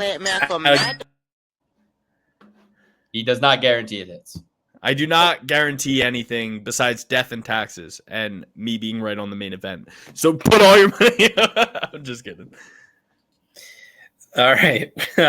Colby Covington, Alexandre Pantoja, Stephen Thompson, Paddy the Batty, Pimblett, Vincente Luque. Will be certified twice. You didn't say a fucking word. I forgot you're taking Thompson. So, guys, Rakhmonov is not triple B certified. Sorry about that. So there the Divine 7. Aha. The Divine 7. 7 heaven. 7th heaven. 7th heaven. Vincente Luque, Cody Durden, Irene Aldana, Casey O'Neil, Randy Brown, Dustin Jacoby, Cody Garbrandt, Martin Buday, and Andre Fili. And then I put together like a mixed list. These are the ones that are triple B certified plus the ones where 2 of us are on the other. So Covington, Pantoja, Rakhmonov, Pimblett, Garry, Durden, Aldana, O'Neil, Brown, Jacoby, Garbrandt, Buday, Fili. So just wanted to say that one too. I'm going to bet that one because that's a mix of all of our picks and some of the ones, there's at least a double P certified on each one. So, all right. So just one last time: Covington, Pantoja, Durden, O'Neil, Brown, Garbrandt, Fili. 7 trophy certified picks. Mine are Andre Fili, Shamil Gaziev, Cody Garbrandt, Alonzo Menifield, Randy Brown, Casey O'Neely, Carol Rosa, Cody Durden, Ian Garry, Paddy the Batty, Shavkat Rakhmonov, Alexander Pantoja, Colby Covington. Looking at the list, the ones that I'm like second guessing would be Fili, Garbrandt, Alonzo Menifield, Pantoja. The rest I'm confident in. All right. Thanks so much for watching the show, everybody. Like I said, we'll do it after the weigh-ins episode on Friday or Thursday. We'll do a pre-weigh-ins episode based on some of the interviews and stuff that we see in the Patreon. But got to hop off tonight. Didn't know we were doing a 2.5-hour long YouTube episode. But we'll get the timestamps in for you. Thanks so much. Join the Patreon. We're going to gamble with the money. And we love you guys for supporting the show. Give us a like, a comment. Let us know what you like about the show, what you don't. Kind of coming in with a little flu game here today. So if you got this far, you'll love it. Luke, you've been sick for the last 3 weeks. No, today I'm just tired. I'm not really sick. I'm just a little sleepy. Well, I'm sick and tired of you. Yeah, I'm sick and tired of these fucking fighters getting knocked out and shit that I love. You know what I mean? Like Bobby Green, Joe Salikhov, like hard weekend. Jalen Hurts got a concussion. I mean, then they put him back in so he can get Yeah, that was crazy. That was so embarrassing. The Niners were literally laughing at us on the sidelines. It's like the game was done. Let Marcus Mariota play. Yeah, they sacked Hurts, and the Niners sideline was literally laughing at us, and even the coach had a snicker and was like, "Oh, they can't get it together, these guys today." It's like whatever. The security guard bullied Greenlaw, which I loved. But yeah, I mean, but it didn't help at all. They had the last laugh, dude. They had the last laugh. No, Luke. Because the NFC Championship, who's gonna have the last laugh? We'll see. But after what I saw today, too many points allowed. Christian McCaffrey. Brock Purdy's getting hurt. Christian McCaffrey's getting hurt. Deebo Samuel is getting hurt. They all have bones made of glass and skin made of paper. Yeah, but dude, McCaffrey just does not care. He gets hurt every year. He gets hurt every single year. McCaffrey is that white boy who works. Who cares? He's the white boy that works. It's not the guy in the Vikings. It's McCaffrey, actually. Damn, what are you doing there? What? We can see in your glasses. No, I saw him. I saw him sucking on some type of stick. What? So what? Do we need to have an intervention now since Cut it. I'm back on the wagon? Can this episode. You don't have to. Kidding. All right, guys. Thanks so much for joining the show. Like I said, we're heartbroken. Our favorite guys lost. The Eagles lost. But we have a fight coming up. It's a new 12-fight card. It's a new 12-fight offering. Song versus Gutierrez. We'll come back at you later this week with some fresh, updated takes on the new fights that have been added, the old fights that we already talked about. Give you the full gambit. We're trying to win this weekend so we can have some ammo going into next weekend, make some big-ass plays. It's not over. That is the play. It's not Ammo over. for 296. Let's go, babies. All right. Thank you. 296. When is 296 taking place? December 16th. Oh, I thought it was January 20th. That's the Sean Strickland card. All right, cool.